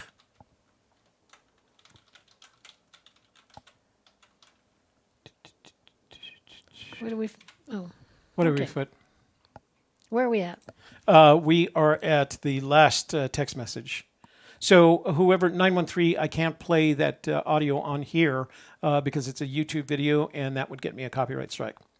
Question, would it be possible to train a dog to locate bronze? No. A dog is sensitive to organics, right? The metal doesn't give off any organic. Now, there's someone that in one of our chats said that they have dogs that now can find gold. I have yet to see any evidence of that. So they can find cadavers, maybe bronze too. Jim Siri, Texas for one more month, then back to Michigan. Or a friend from NASA. Jim, it has to be dogs, and their noses apparently are 10,000 times more sensitive than mine or yours, but it has to be organic material. That's why they can do Roger cadavers. Garcia, we noticed the same thing. He says, a question out of left field. Did Forrest have a close relationship with his mom and sister? After reading Thrill of the Chase, they're hardly mentioned. Yeah. He was not close to his sister. He talks a little bit about he had a strained relationship with her because they had opposite ends politics. She was very liberal. He was very conservative. So he didn't get along with her. You know, once you're adults, I don't know. I mean, I get along well with my brother, but I hardly ever see or talk to him. We're just have our own lives. But no, I think he respected and loved his mom a lot, but I don't think he was as close to her as he was to his dad and his brother. Right. He's just a guy's guy. Yeah. Which is okay. I mean, honestly, I had a better relationship with my father than I did with my mother. Yeah. And my sister. Yeah. So I can understand that. Yeah. I didn't- And then the I Christian didn't- brothers and all your uncles. It's You not- were just, that's right. I was a guy's guy. yeah. I liked being around guys. Yeah. Well, you wanted to grow up to be one. Unless so. I was dating one and then I wanted to date a girl. Yeah. Because opposites attract. Yeah. The guys want to hang out with guys. Yeah. Anyway, you did. I did. Mr. What the Anonymous, have you guys talked to Sasha in the last few days? I think she went boots on the ground. Did she go boots on the ground? I have no idea. I don't follow them much. Okay. I just found out they got married. No, we don't really keep in touch with them. Jeff, Oh, that's close enough. What do any you think? crazy people we could call or call in? Yeah. Hang on. Jeff. We're chatting about Fenn. Thank you for the super chat. Let's do it all again. Thank you for the super chat. And now our song must end. are a barrel of monkeys. A barrel, a whole barrel? Yeah, a barrel. How many monkeys are in a barrel? Well, it depends. Whether the small little pygmy monkeys, it's 212. But if you're doing like baboons, it's 6. And then they're just going to eat each other anyway. I don't think you could fit that many in a barrel. That's a lot. A lot of baboons. We used to have that. I think they were, I don't remember if we had the blue ones or the red ones or one each. I think my brother had a set and I had a set. Of baboons? No, the barrel of monkeys, where they hook arms and then you do that. How many monkeys can you hook together? You didn't play that? Like in the 5 monkeys or the 12 monkeys? It's a plastic barrel. It was either red or blue. And you unscrew it, open it up, and inside is a bunch of plastic monkeys. And they're shaped, they're kind of flat, and their arms go, like one goes this way and one goes this way. See? Like this. And then when you would pull them out, they would like hook onto each other, and then you'd see how many you could hook together, and there were like little games you could play with them and stuff. Could you see like their monkey butts or anything? Because I think that's one of those toys that the nuns wouldn't let us They were play just with. plastic, and they were kind of flat. Oh. Because they were... Never. That must have been your generation. Oh, look it up online. You'll find it. All right. Barrel of Okay, monkeys. we got a picture, or what is that? Somebody wants us to open the phone lines. Oh, yeah, I'm sure they do. Just Then- sent you a video of the grizzly this weekend in Yellowstone. Oh, okay, that's Shadow? Shadowcaster. Let me see if I can. Oh, geez, that is one big grizzly. He's eating something as big as he is. So I can't, unfortunately, They guys. have very big mouths and teeth. Hey, Shadow, send it to a Gypsy's Kiss so I can open it up. Gmail. What? At Gmail. gypsyskiss@gmail.com. Because there's nothing better in life than watching a grizzly eat somebody. Something. Didn't mean it that way. Ken from Oklahoma, I remember reading Forrest say he wished he was a better brother to June. He supported her financially at some point. I suspect Donnie-related guilt.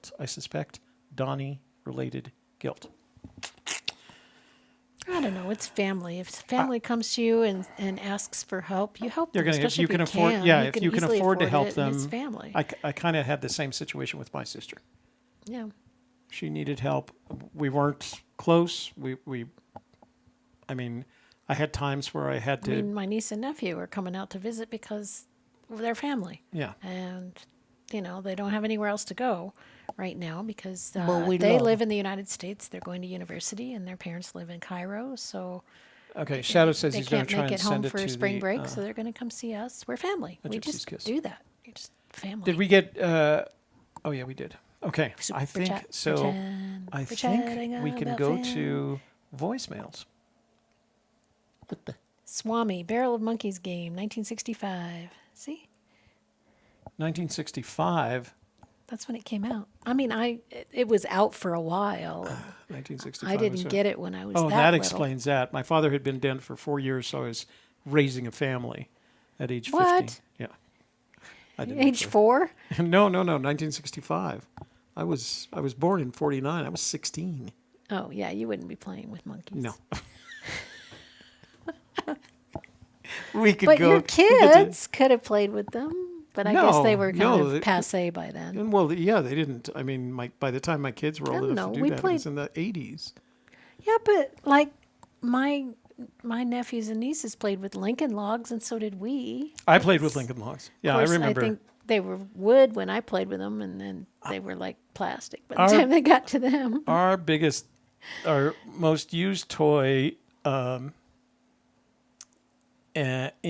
while I was growing up was some sort of weapon, rifle, gun. So that's why we played army, cowboy, anything that involved shooting each other. Yeah, cat pistols were fun. I think my brother had. Did you have a one. cat pistol? Well, I cat think pistol? my brother had one, and I got to play with it.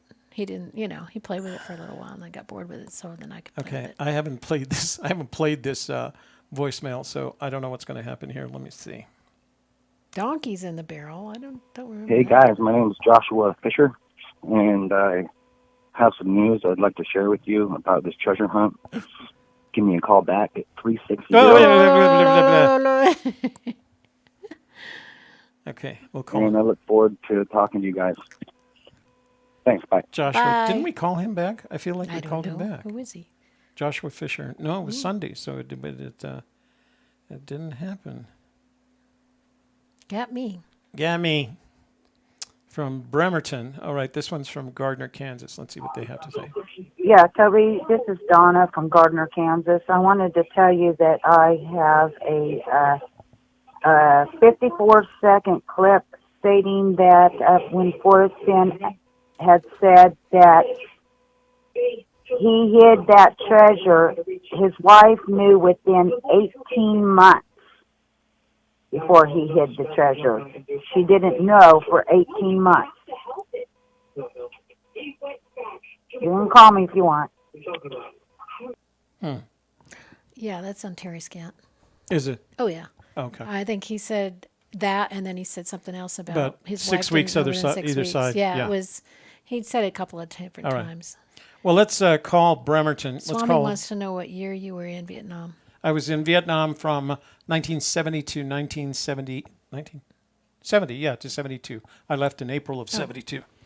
Hooley says Josh Fisher is the guy who lives on the reservation. You spoke to him about 6 months ago. Oh, interesting. Well, thank Hooley. Look at you with your memory. Do you know, do you right? make notes on this stuff? What the She heck? must. She's all over it.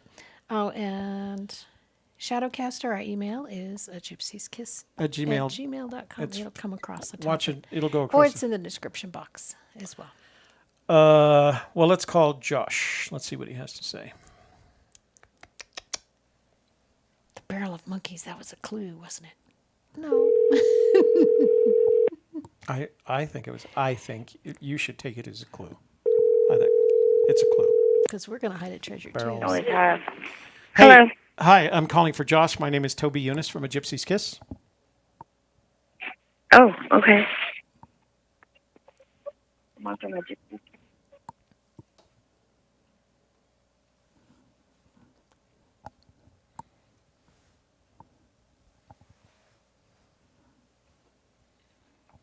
Can he call you back? He can, but we'll be in the midst of having other callers in, so he might go to. They'll have other callers in, so So You talk to him now. he might go to voice. Hold on just a I sec. can call him now. I mean, I can call him later.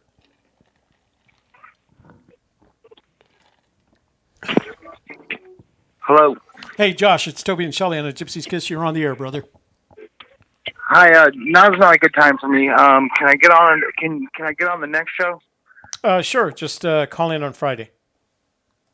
Call in on Friday. Okay. Thanks. That's the next show. All right. Yeah. Thank you. You have a good evening. Thanks. Bye. You know why it's not a good time for him? He's watching our show. He's busy. Oh, Good point. obviously. All right. Hey, guess what time it is? What you've all been waiting for. What have you all been waiting for? You've been waiting for what? The Let's see. roosters. The crazy birds. Do you want to play the Rooster Roster or the Crazy Birds? We haven't had any Crazy Birds tonight. Oh, yet. Yet. Who knows? I can't find the Should pre-disaster it. phone line. Okay, here we go.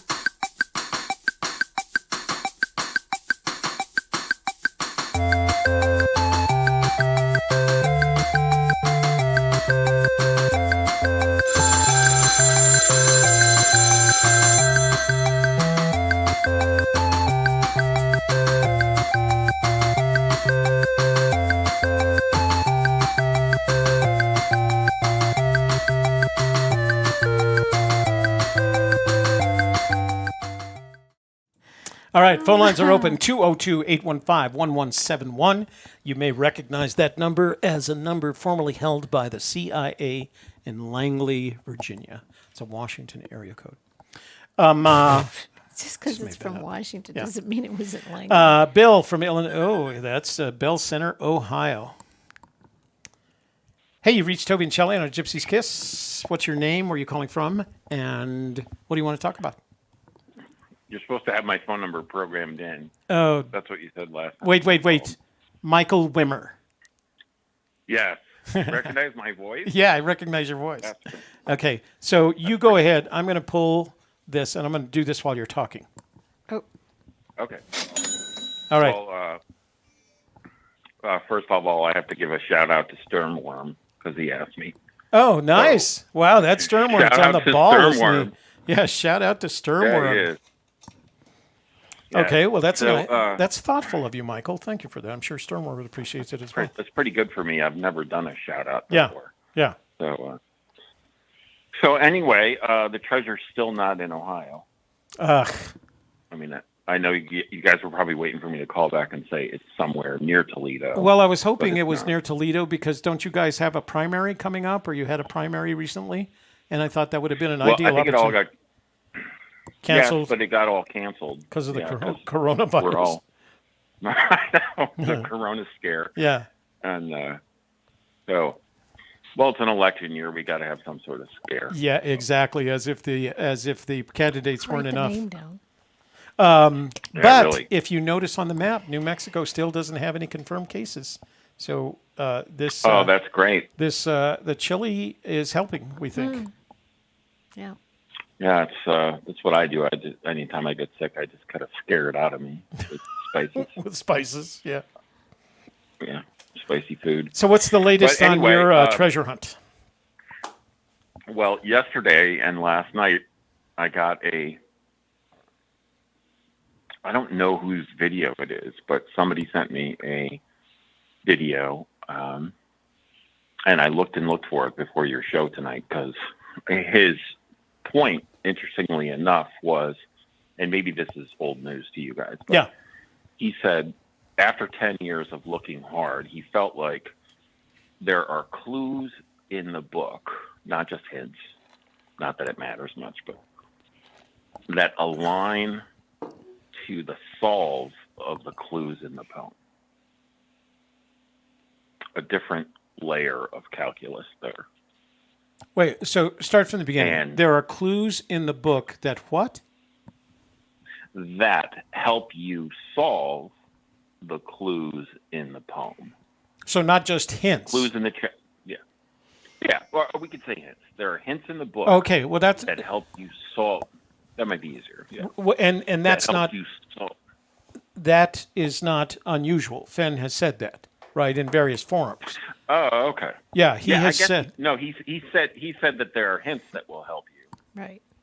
But this guy was representing more a proactive use of location in book to have a solve of the riddle, let's say. Yeah, or each yeah. nine clues of the riddle, and then you marry it to the map.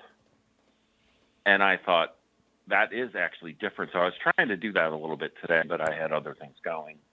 But I thought I might just bring it up as an interest. I've never heard anybody say anything like that, but Yeah. that would explain why we have 100% failed Right, cases, failed failed cases. solves.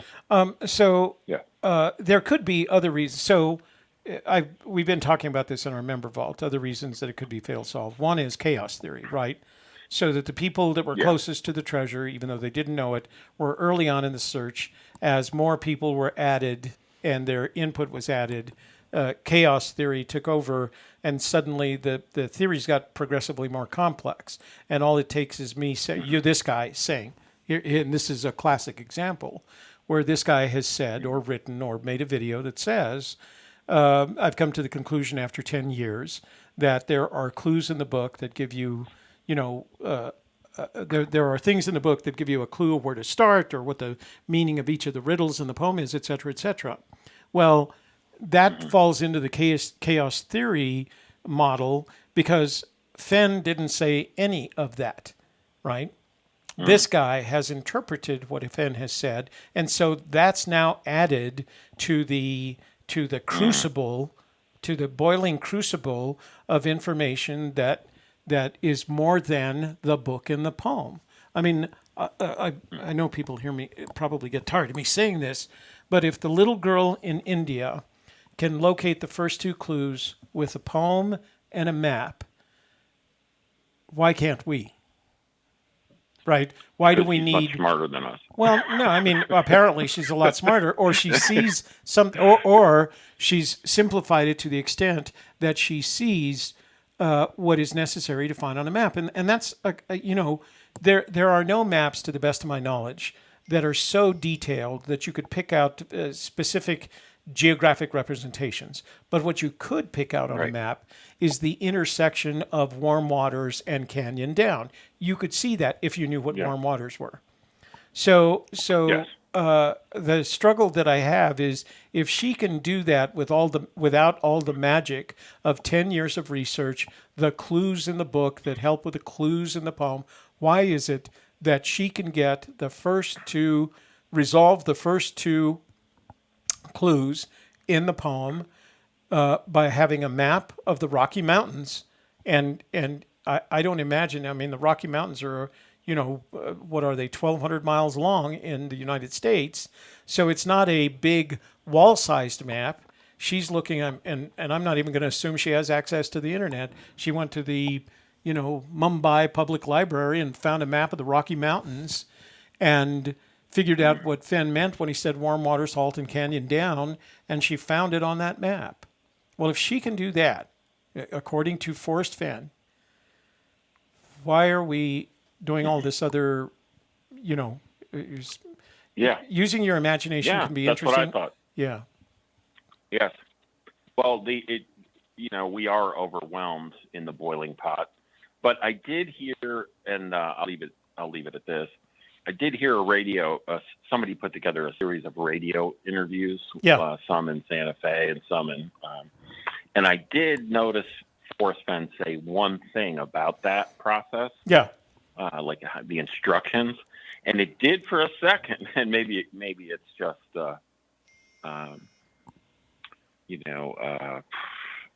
my mind playing tricks on me, but it did sound like he said something like you take the clues in the book to the clues in the poem, and I didn't know I didn't know what he meant by that. There are two places in the book. One in the cover, the inside front cover, and another late in Golden Moor, where he says there are clues sprinkled throughout this book. Yes. It was after the book was published that he changed clues to hints, and he used two things. He said there's I think it's Moby Dickens, where he says there's a couple of hints. A couple of good hints and a couple of aberrations out on the edges, around the edges. Okay. The only time he used clues was in the pages, the front cover, which you can tell he didn't write. It's not his writing style. It was written by, whoever was chartered with filling out the publisher, whoever appointed someone to write that front cover. But he does use it in the book. Okay. Well, with those, all things equal, and those facts being known, I did kind of hear Fenn lead to this guy's perception a little bit. So this is what I'll do. Okay. I'll listen to it again because I can find the radio things pretty easily. I can't find your phone will pick up a Gypsy's Kiss or somebody else in Davio and say you guys are going on, and we just click through. Right. So I click through to this thing. I think that was yesterday or late last night. So I did listen to the guy because, he was very, very smart and very, very analytical. So courageous. Courageous, I thought he was like. You're a subscriber. No, I'm not. Maybe I am, and I just didn't remember because I've subscribed to everything I can. Right. So there was a new guy. Except for that crazy stuff about the sand, like whoever put that out. You've got to watch them. They are sneaky son of a guns. They will get your money. But no, maybe I did, or they're playing on the weak-minded. Just be careful with those guys. So there's one called Finding the Fenn Treasure. He's new. But the last time he put something up was 4 days ago. It's called Welcome to Finding the Forrest Fenn Treasure. Forrest Fenn's Warm Waters Halt and Robert Redford Overcoming Now. That doesn't give any. Let's see. This guy was very experienced, and even though it was YouTube, it was audio only. Oh, interesting. He wasn't showing a picture of himself or a clip of himself, but I'll try to find it. Okay, let me know. Friday. I was hoping that you knew exactly what it was. We'll talk about it the next time we talk, and I can see your name on the screen in front of me. That would be good. Well, I am glad you recognize my voice. Yeah, that's the least I can do. I mean, the first thing that comes to my mind is, oh, it's Michael in Ohio. Well, I appreciate it. It feels good to be known. It's like the Cheers. Well, television apparently show. you're well enough known so that Sternmore wants you to give him a shout out. I know. I feel like I'm Woody Harrelson. He's from Ohio. I'm the part. Indiana. Indiana. Is Not he Ohio. from Indiana? Yeah, sorry. Sorry, it's the same cornfield. It's all just one long It's a cornfield different to time us. zone. Yeah, definitely a different. With an time zone. imaginary line. Yeah. And I guess technically 300 miles southwest of Toledo would be in Indiana. Yeah. Because it's not going to be That's much it. further than that. All right, brother. Harrelson's Well, brother has when you the pick up when you pick it up, call us back on Friday. Tell us all about it. I will. Thanks All right. so much, you guys. All right. Talk to you later. Bye. Bye. Okay, so I got a couple of text messages that came in while they get 4 confirmed cases of coronavirus in New Mexico as of today. Oh, jeez. Who's that from? Thanks for ruining my day. Is that from the CDC? Because I don't believe it. It's not the CDC. 4 confirmed cases of coronavirus in New Mexico as of today. Per USA Today map. Damn it. I thought we were doing good. Well, we were Ken until in now. Oklahoma is busy again. Let's see. Reading for us that he wished he was a better brother. Okay, June. Any idea why Fenn landed in Santa Fe and jumped right into trying a gallery? No, that was just that's a risk taker's kind of decision. He was a risk taker. Delcon, $9.01. Oh, well, that's close. $9.01. I don't know. It's not $9.99. I'll leave that one up to you. No, we can play the other one. We can play the other one. Yeah. All right, go. Thank you. Money, you make us feel quite so. You really pour a heart, sweet as apple pie. How was that? That was dang good. I like it. I like you singing it at the in the higher key. Okay. So, Ken in Oklahoma, to your knowledge, has Forrest ever said there are hints to all 9 clues in the thrill of the chase, or any reference to at least Warmwater's halt? I watched him speak about that. Led me to believe that there are hints for every clue. I've never heard him indicate in anything that he's ever said. Meh in the room.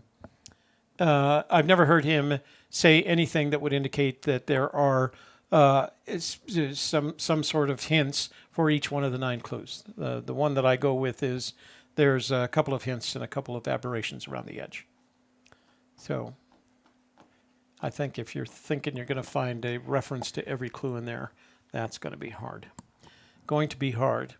This is Julie in Olympia. should have Please read call me re-scammer Forrest Fenn treasure. He says, I just wanted to say howdy, Forrest. I should have read that out. So You should have said what? I just wanted to say howdy, Forrest. Oh. From Godelcon. Godelcon, unfortunately, he doesn't watch our Oh, program. Patricia says a couple in their 60s in Bernalillo are infected. In Bernalillo. Holy jeez. Stay home. That's right around the damn corner. Hello? Hey, Julie, it's Toby and Shelley on a Gypsy Kiss. You had some info on ForrestFennTreasure.com? So as soon as you mentioned it, I went and looked on the website and looked them up and read it. And just so you know my background a little bit, I am an attorney. I'm not currently practicing, but I am licensed in the state of California. So Julie, Yeah. Julie, what you have to say, I think, is really important, but you're breaking up. Are you using a cell phone? Yeah, that's all I've got. But could you turn around, go to another room where you have more clarity? Because this sounds really important to me, because you said you were an attorney but not practicing. I can try calling back. I'm close to. I should have good service. I don't know what's going on. Let me try calling you back real quick, okay? Let's see if we can get a better signal. I'll call you right back. Sounds good. Okay. Now that song's in my head. Hello, is this better? Wow, a whole bunch better. Okay. All right. I didn't even move. So this is the ForrestFennTreasure.com. What have you got for us? That is. So I went and looked at it and read their blah, blah, blah. And I decided to file a complaint. So what you do is, and I went ahead and did it, I filed a complaint with the Internet Crime Complaint Center. Ooh. And while I was listening to the show just now, I went all the way through, filed my complaint. If you would like for the next show, I can just send you I can print out a copy of the complaint, email it to you, and then you can talk about it in detail on like Friday's show. I'd appreciate that. Yeah, okay. Because I think not only does it damage the credibility of the search, and in this case, Forrest Fenn, because we have to trust that he's telling us right. He said as recently as March 5th, the treasure remains where he left it. So they bring into question his credibility when it comes to that. But then it's the kind of, put your bid in now, and it sounded very scammy around the edges to me. So yes, I would be interested to see your complaint. How soon do you get a response from the internet complaint? I have no idea, and since we're dealing with the federal government, Yeah, and yeah. 2020, I have no idea. I mean, as far as I know, it could be months and months. Okay, And but at I'm least... and because no one has been financially victimized Right. at this point, it probably doesn't have a high priority for them. Well, it sounds like they've made it a point to not behave in a way that would cause victimization. You can tell by their questions. Their responses to questions are all about, well, we're not prepared to do that. We don't need the visibility. What bothered me was the responses to the questions. They sounded very Vague. Not just vague, but practiced, like somebody who had done something like this before. Yeah, what bothered me was the statement that they had spoken with attorneys, and I'm like, I'm sorry, if you spoke with an attorney would have been able to represent you Right. professionally, keeping your identification completely and utterly quiet. Right. So this is not something. These are not people who have spoken with an attorney. Mm-hmm. All right, and you said before you faded out that you are an attorney. Yes. But you're not practicing at the moment. I'm not practicing. I'm Yeah. licensed in the state of California. Yeah, I kind of wonder that if you're speaking to an attorney, that an attorney would give you the kind of advice that results in you implementing this kind of website. I can't imagine a good attorney would tell you to do that. A good attorney would tell you, don't you dare do that if Yeah. you mention it to them. Yeah, exactly. And it puts them at risk if they're aware of it and you do it anyway. Right. Yeah. Okay. Well, Julie, thank you very much for calling in. Our email address floats above our head every once in a while. As a matter of fact, Right. it's going there right now. I would look forward to seeing a copy of the complaint just to see what you're doing. Yeah, I'll send it out to you guys later tonight. I look forward to it. Alrighty. Thanks for calling in. Bye-bye. Sure. Shadowcaster said he sent you the email. Oh, with the bear eating the little boy? I don't think he was eating a little boy. Oh, it just looked like a I don't think he'd little be sending boy. that to people. Why does it keep opening this? Who are these people at World Sand Project? Bunch of scammers. I don't know. Are they selling sand? Yeah, they're not selling sand Selling yet. pictures of Yes. sand? We're selling pictures On of sand Redbubble? with Redbubble. Hang on. Can I open this? Well, let me open it. Couldn't preview the file. There was a problem with this video, so I have to download it. And it is downloading and done. So let me see what we got here. Oh, Jesus, that song's not on there. All right, let's see. How about if I sing the other one? Oh, it's an MOV file. Oh, it's a buffalo. Okay, so I'm going to show you, and it looks like it was shot with an iPhone adapter on a telescope. Yeah, you wouldn't want to get too close to that. Yeah, so I actually have one. Oh man, this is that weird. Okay, how am I going to do this? I don't know. You got to sneak it over. Sneak it. You got to not snake it, sneak it. Oh, what's that? What the heck? That's not even the right video. What? Okay, hang on, guys. We're having a little I see it technical. over there. Okay, so no, what I need to do is copy, and put it in that monitor with a paste, and there it is. Okay, got it. Did it. Okay, so here is Shadowcaster's, and like I said, I can look at the format, and it's one of those phone adapters that's used to attach to your field telescope. And it looks like, I said a little kid, I was wrong. It looks like a buffalo. So you want to see a grizzly? This is, he said he got it this week. Yeah, he said it was recently. The bears are awake and eating the buff. Let's do screenshot. So for those of you, what's that warning they give? Oh, let me go back. So for those of you that Have children in the room. have children in the room, this would be Or a good time to let queasy you, at the or sight have of bears eating buffaloes. or if you're having a buffalo burger right now, this would be a good time to turn away from me. Turn away. Turn away. Turn away. Don't. Here we look go. at My eyes. That is one big, huge, damn bear. That's what bears are. Oh, he's making Look at those crunchy claws. noises. God, the claws are as long as my fingers. Yeah, at least. Probably longer. Oh, but he's going for the marrow. Smart guy. Buffalo marrow. Remember we had some at the... Indigo crow. Nice shot. It was salty. Yeah, it was. It's very... He just broke it, and he's sucking on the marrow. That's exactly what he's doing. Claw it out there. I would fight him for that. No, you wouldn't. I guess I wouldn't. No, you're right. Who killed the buffalo? Who That's the knows? question. It could Could've very been well wolves. be Big Hunker there, Smokey the marrow eater. Bison, not buffalo. Yes, you're right, Shadowcaster. Yeah, Thank you. sorry, we know that. You know what? We know that. I'm sorry that I even mentioned buffalo. I don't know why We know that we've they're- always called them buffaloes, and in fact, it was the mascot of my high school, and it was a bison, but we called it buffaloes. The buff. We called him the buff. buffaloes. I want to play that one more time, guys. So I'm going to play that here. Here's another chance to see the bear breaking Bear went the over the buffalo's mountain. front leg bone and sucking on that succulent marrow.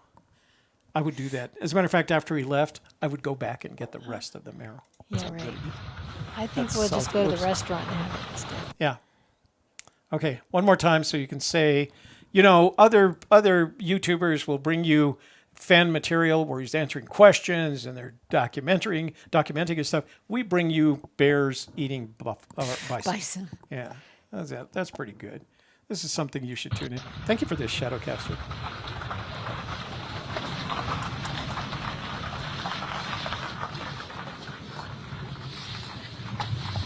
Watch him, it just cracks through that thing. Just breaks it right there, watch. Look at him just, right there. Oh yeah, it smacks him back in the cheek. Gets mad. Now he's just sucking on that marrow. Interesting. That is a huge bear. Miss Lisa said, regarding 18 months, Forrest once said that when Peggy was in the room. Forrest once said that when Peggy was in the room. Forrest immediately asked her, "Are you going to tell them that's wrong?" To which she replied, "I am." That sounds like at Collected Works because she was at Collected Works in 2013. He talked to her several times. Because Michael McGarity says, if Fenn says something and Michael McGarity says, right, that's right. right, Michael McGarity says, so Peggy, do you agree with that or something like that? And she responded, and the room got on a laugh. I didn't hear what she said. Okay. Yeah, John Fogger. Take that, Cape Rowan Crow. Yeah, hey, don't get me wrong. Christy and Mike are our friends, and I really appreciate the work they put into providing those clips. But Shadowcaster, thank you. That was a very cool clip. I would have to fight that bear for the marrow. Not for long. No, I wouldn't. I would just run. Just go to the restaurant. Just go to the restaurant. We got a restaurant here. Bears can't go to the restaurant. Okay, They so try, but they get Shadow kicked out. says there. Let me see. United States Rocky Mountain. Oh, look at this. So somebody 203 says they bought a map of the Rocky Mountains. United States Rocky Mountains. It's a National Geographic map, and they bought it on Amazon. By the way, guys, the phone lines are open if somebody wants to call and and send me a video. Bill here from Illinois. sure I've always wondered why Fenn would have paid an attorney to find out what the consequences are if the treasure was found on BLM, forestry, public national states, parkland. Why would he do that? Forrest said that he always knew where he wanted to hide the treasure. Why even bring it up? You know, we actually had a conversation about that because it falls into the if you stumbled over how did you find your special place? And the answer to that question is he stumbled over it somebody whether he was 12, 13, 22, 50 or 75, he stumbled over his special place. Then so you're already on somebody's property, then you go talk to the attorneys about what's going to happen if you're stumbling over your special place and that is tribal property, that's not going to be your special place, right? Because the Native American community, the tribe on that land is not going to let it be your special place. So I agree with you. I don't know why it made sense. What he needed to find out, I think what he needed to find out is the consequences for the finder. He wanted to be assured that the finder would have no trouble maintaining title to the treasure, because that's what he was giving him. So but you're right. I mean, he stumbled over his special place. It had to be in some place that he could make it. I mean, I couldn't go to. I guess I could go to Hyde Park in Santa Fe, walk up there, find a special place, and say, this is my special place. When I die, I want to die here. Doesn't make any sense. It has to be out in the boonies someplace. Or as we like to say in Spanish, Los Boonies. I got to watch that bear video. Just one. No, you do not. All right, okay. It's going to keep you up all night again. Yeah, that's right. They just... let's see. To your knowledge, has Forrest ever said there were... Oh, no, we answered that. Ken, Oklahoma, was the male caller, Mike, the Cola Zero guy, if I do believe his wife goes by K-Pro, and any of that came from K-Pro, Air Force Korea. No, the Michael Wimmer is from Toledo, Ohio. Mike Cowling is from Las Vegas, Nevada. Nevada. If I drink a cup of warm butter every day, would that get me closer to the treasure? I've tried that. Yeah, it doesn't work. It doesn't work. Okay, so Keys Ken in Road Oklahoma, says- daughter went to Boulder, go Buffs. So did my son. Kiwis Road Not says, that it do did you him any think good. rules and regulations were different when he was a child versus later in life, maybe seeing how the place was possibly visited in that time frame? I guess they're talking about the whole what if there isn't any legal question about where the treasure is hidden? I think we have to accept that. I think you have to accept that. What if there is no legal question? Why would he do that to you? Why would he do that to the finder? My perception of his position on the matter is I want to make it as easy as possible for the finder, once they've found the treasure, to go on with the rest of their lives. Why put him in a place where you have to fight for gosh sakes, the federal government, Yeah. to keep it? Yeah. Why do that?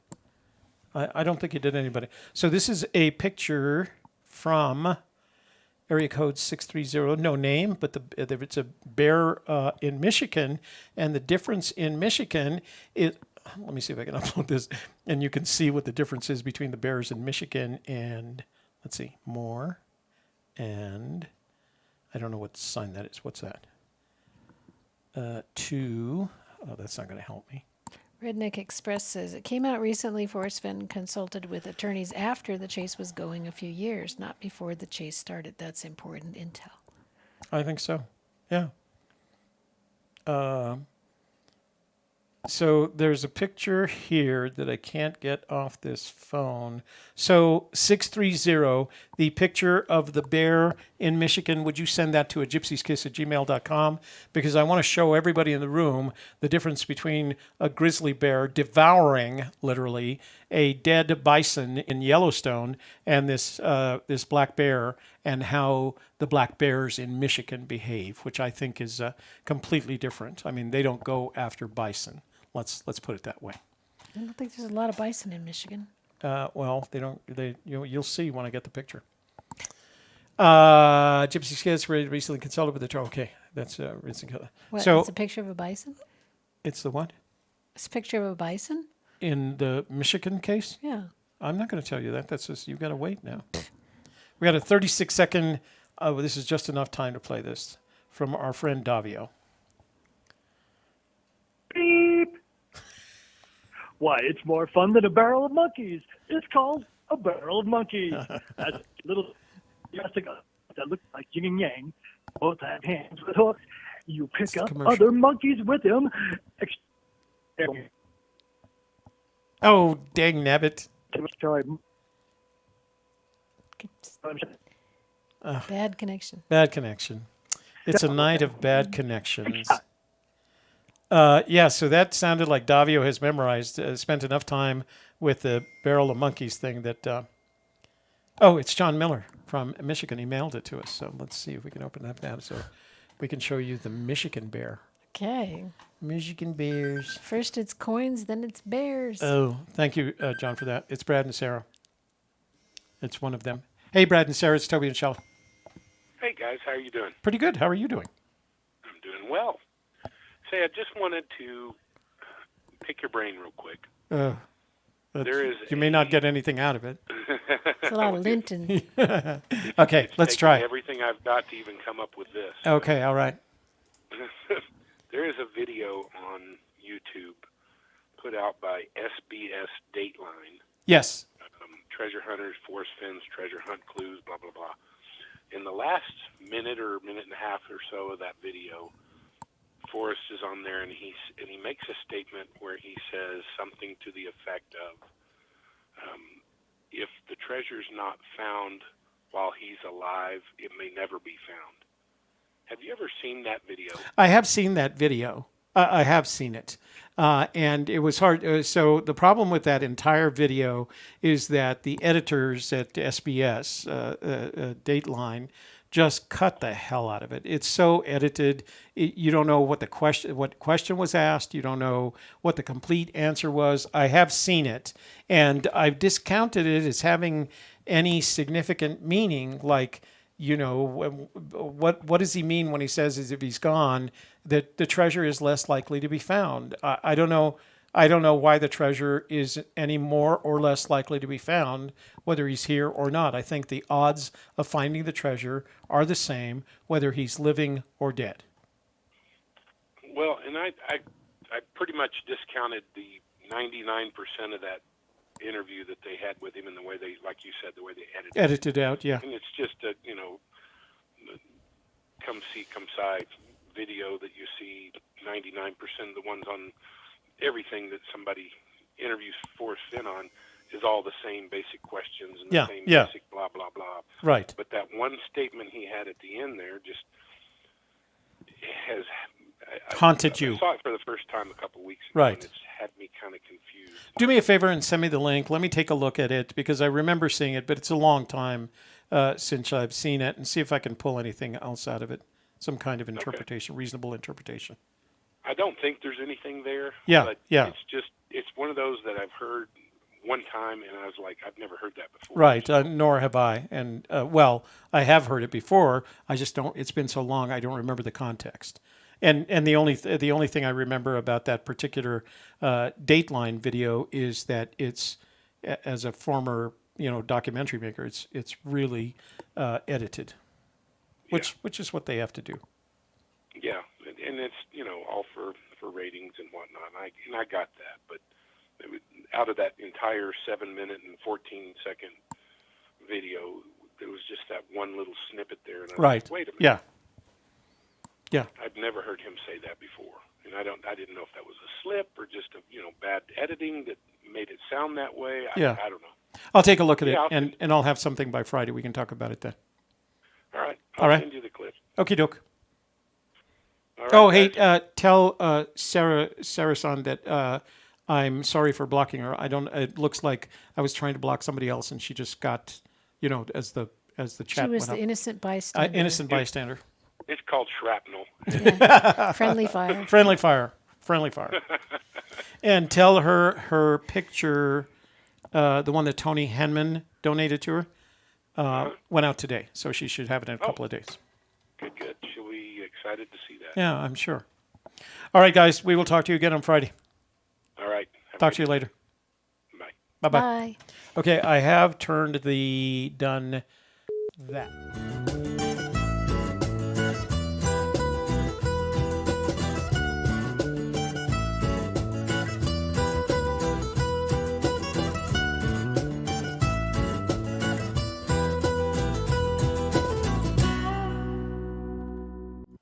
Oh, closed up. Okay, phone lines are down. We've got a few minutes, but I did want you to see. So remember, we saw what was one of the most horrendous images of a huge grizzly bear in Yellowstone ripping a bison, renting the bison asunder, taking literally just, you haven't seen anything until you see how a black bear in Michigan handles the same problem. Now, this isn't a video, this is a still image, but this is what you need to know about those black bears in Michigan. Here we go.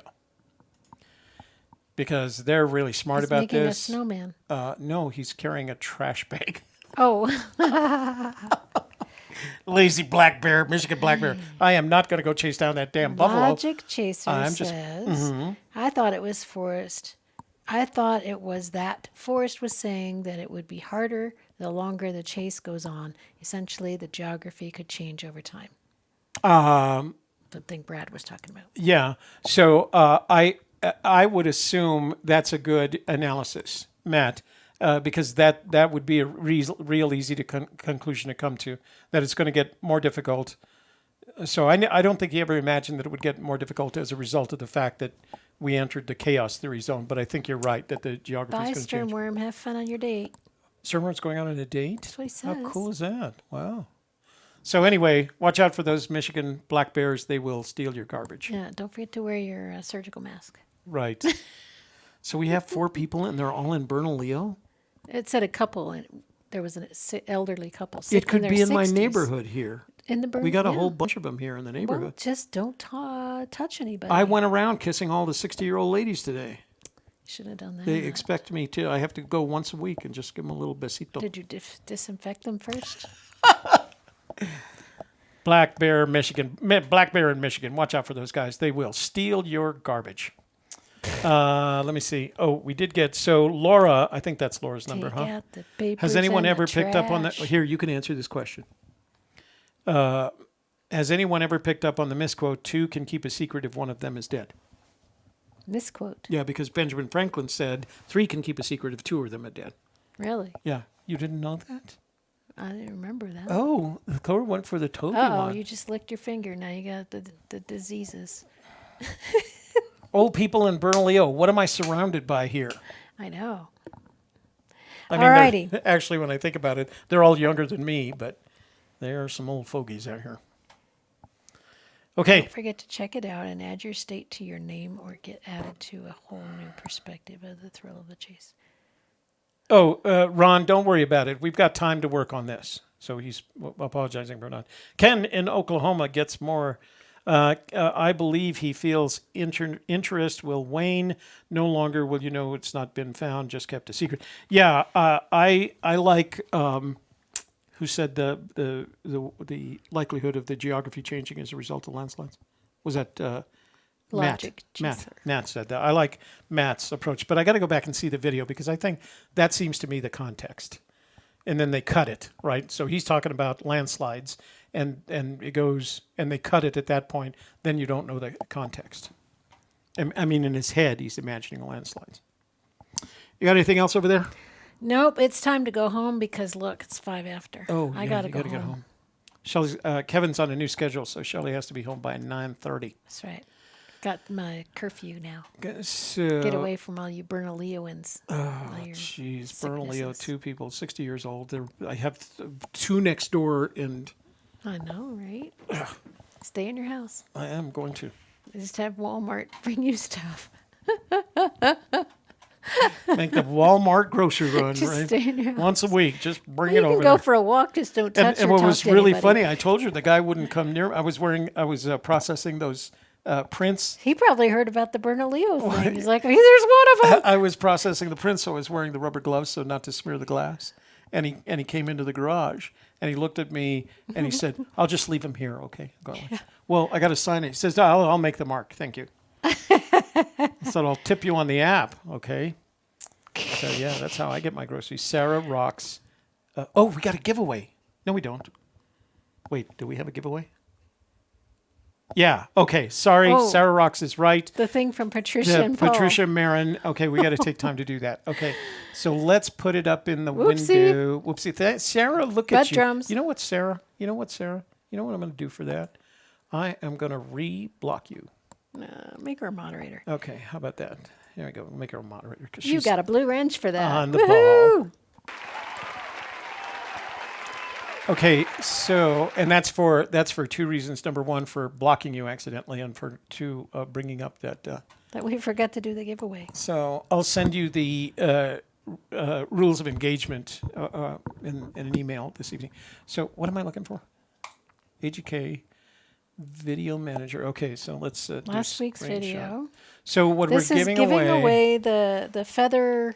So let me get that picture. Giclée Print that that will from be Patricia emailed you. Marine. Right. Let me go back to the Patricia inbox Marine Miranda. first and get that. And it keeps going back to World Sound Project. I don't know why. I want it. Can I go make a What? comment? I want the pic. I want the Giclée. That would be unfair to the rest of our members. Patricia, you and Paul should come over Saturday night and bring us a one. Giclée. And bring one with you. Okay, so that's the giveaway that Sarah mentioned to us. It's a giclée of one of Patricia's feather paintings, and this one happens to be the old Taos Pueblo. Which, if she had to do it, she had to do it from memory because they won't let you. Pueblo. That is not a song. It is now. I just made it up. Okay. So we need to go to Video Manager. We need to go to last Wednesday's. It's Old Town Road, but yeah. Yeah. So the other night, Davio had a bunch of people in his room, and they were singing the treasure poem. Oh, okay. And they were picking different songs. Yeah. And then Sherry called in. She sang the whole treasure poem to Amazing Grace, and it fits like perfectly. Somebody else was trying to do it to. What is that? Gilligan's Island. Gilligan's Island, yeah. Okay, Forrest Fenn Humpday Hoedown right there from last Wednesday. Is that the correct date? Is that the correct date? 04. The 4th. It is. Okay, so you got about 10 seconds before I go check out these comments. Oh, look, Sarah, give me a kiss. How cute. So let's. I hope I win the painting. Copy that. It's a oh, see, moderators that don't qualify anymore. No, you qualify. Okay, so we go to commentpicker.com. You have just a few minutes. And remember, her opening date in Santa Fe is March 27th. So, yeah, Sarah and and Brad, you guys could go to. We should go during the. Oh, we can't. We got to start at 3 o'clock. We'd have to go at. Why can't we go? Just take the day off and go. Why not? Ouch. Did we get invited? We didn't get a VIP Oh, maybe invitation. that's why we shouldn't go. I guess we better consider that we didn't get a VIP invitation. Maybe they don't want us there. Oops. If we got a VIP invitation, would you go? Of course. We'd have to cancel all the shows 4 to 7. Yeah. We could do the Sand Project and then nothing else. I don't want to do the Sand Project. Right. You do Oh, that that's if you right. want. I'm going to be all dressing up and making all pretty. Okay. YouTube random comment picker, and we're going to go down here. We're going to enter the. So this is for comment. Oh, 54. Still, the numbers are down. What were we getting the big? Oh, the jewelry. That's why. All right, here we go. The only rule we have is if you have won already, you cannot win again. Oh. You want to do that? Or so we just go? I don't know who's already won. Do you have a list? I do have a list. Oh. But I don't know it offhand. I mean, let's see what happens. Maybe it's a new person. Here we go. Da da da da da da da. J.M. Calhoun. That's a new name, right? John Calhoun. John. He's in our member vault.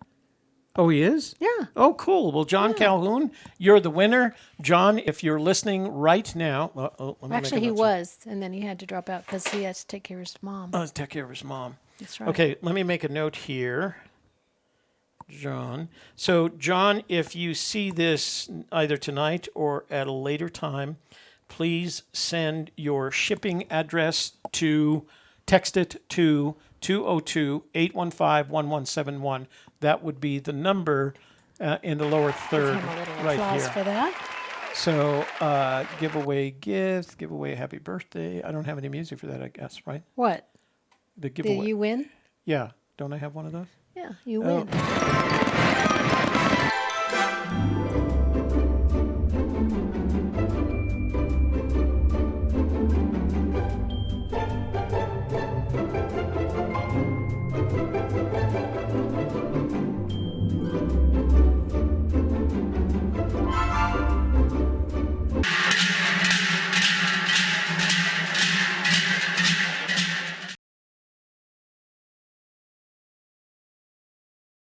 Okay. But it's on screen. So if you won on any of our shows today, send your shipping address. That includes Case Master, Violet Mercury, Robert in Colorado, or Co., and John Calhoun. Send your shipping address to, text your shipping address to 202-815-1171.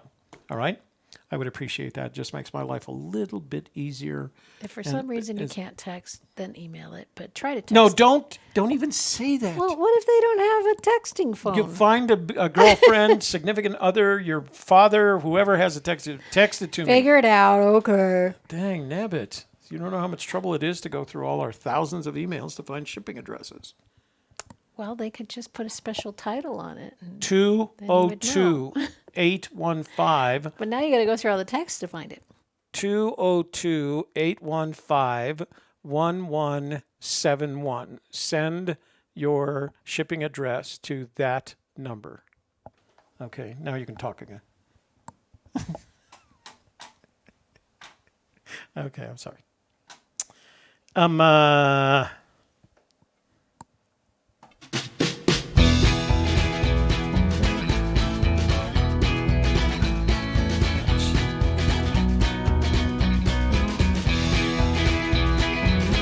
And Chihuahua.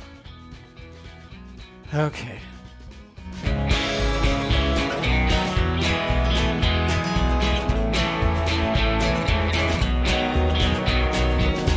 And I'm Toby Eunice, Administrative Assistant to the Magical Treasure Princess. Thanks for joining us tonight. We hope you had half as much fun as we did. And congratulations to John Calhoun for the prize winning. Thank you to John Miller and Debbie Teal for sending us some more prizes that go into the treasure chest. And thank you for your questions, your comments, your requests, and your call-ins. It was a great night. And we look forward to seeing you again on Friday, 3 o'clock for the World Sand Project, 4 o'clock for the Softer Side, and 7 o'clock for AGK. All right? Thanks, you guys. Have a good evening.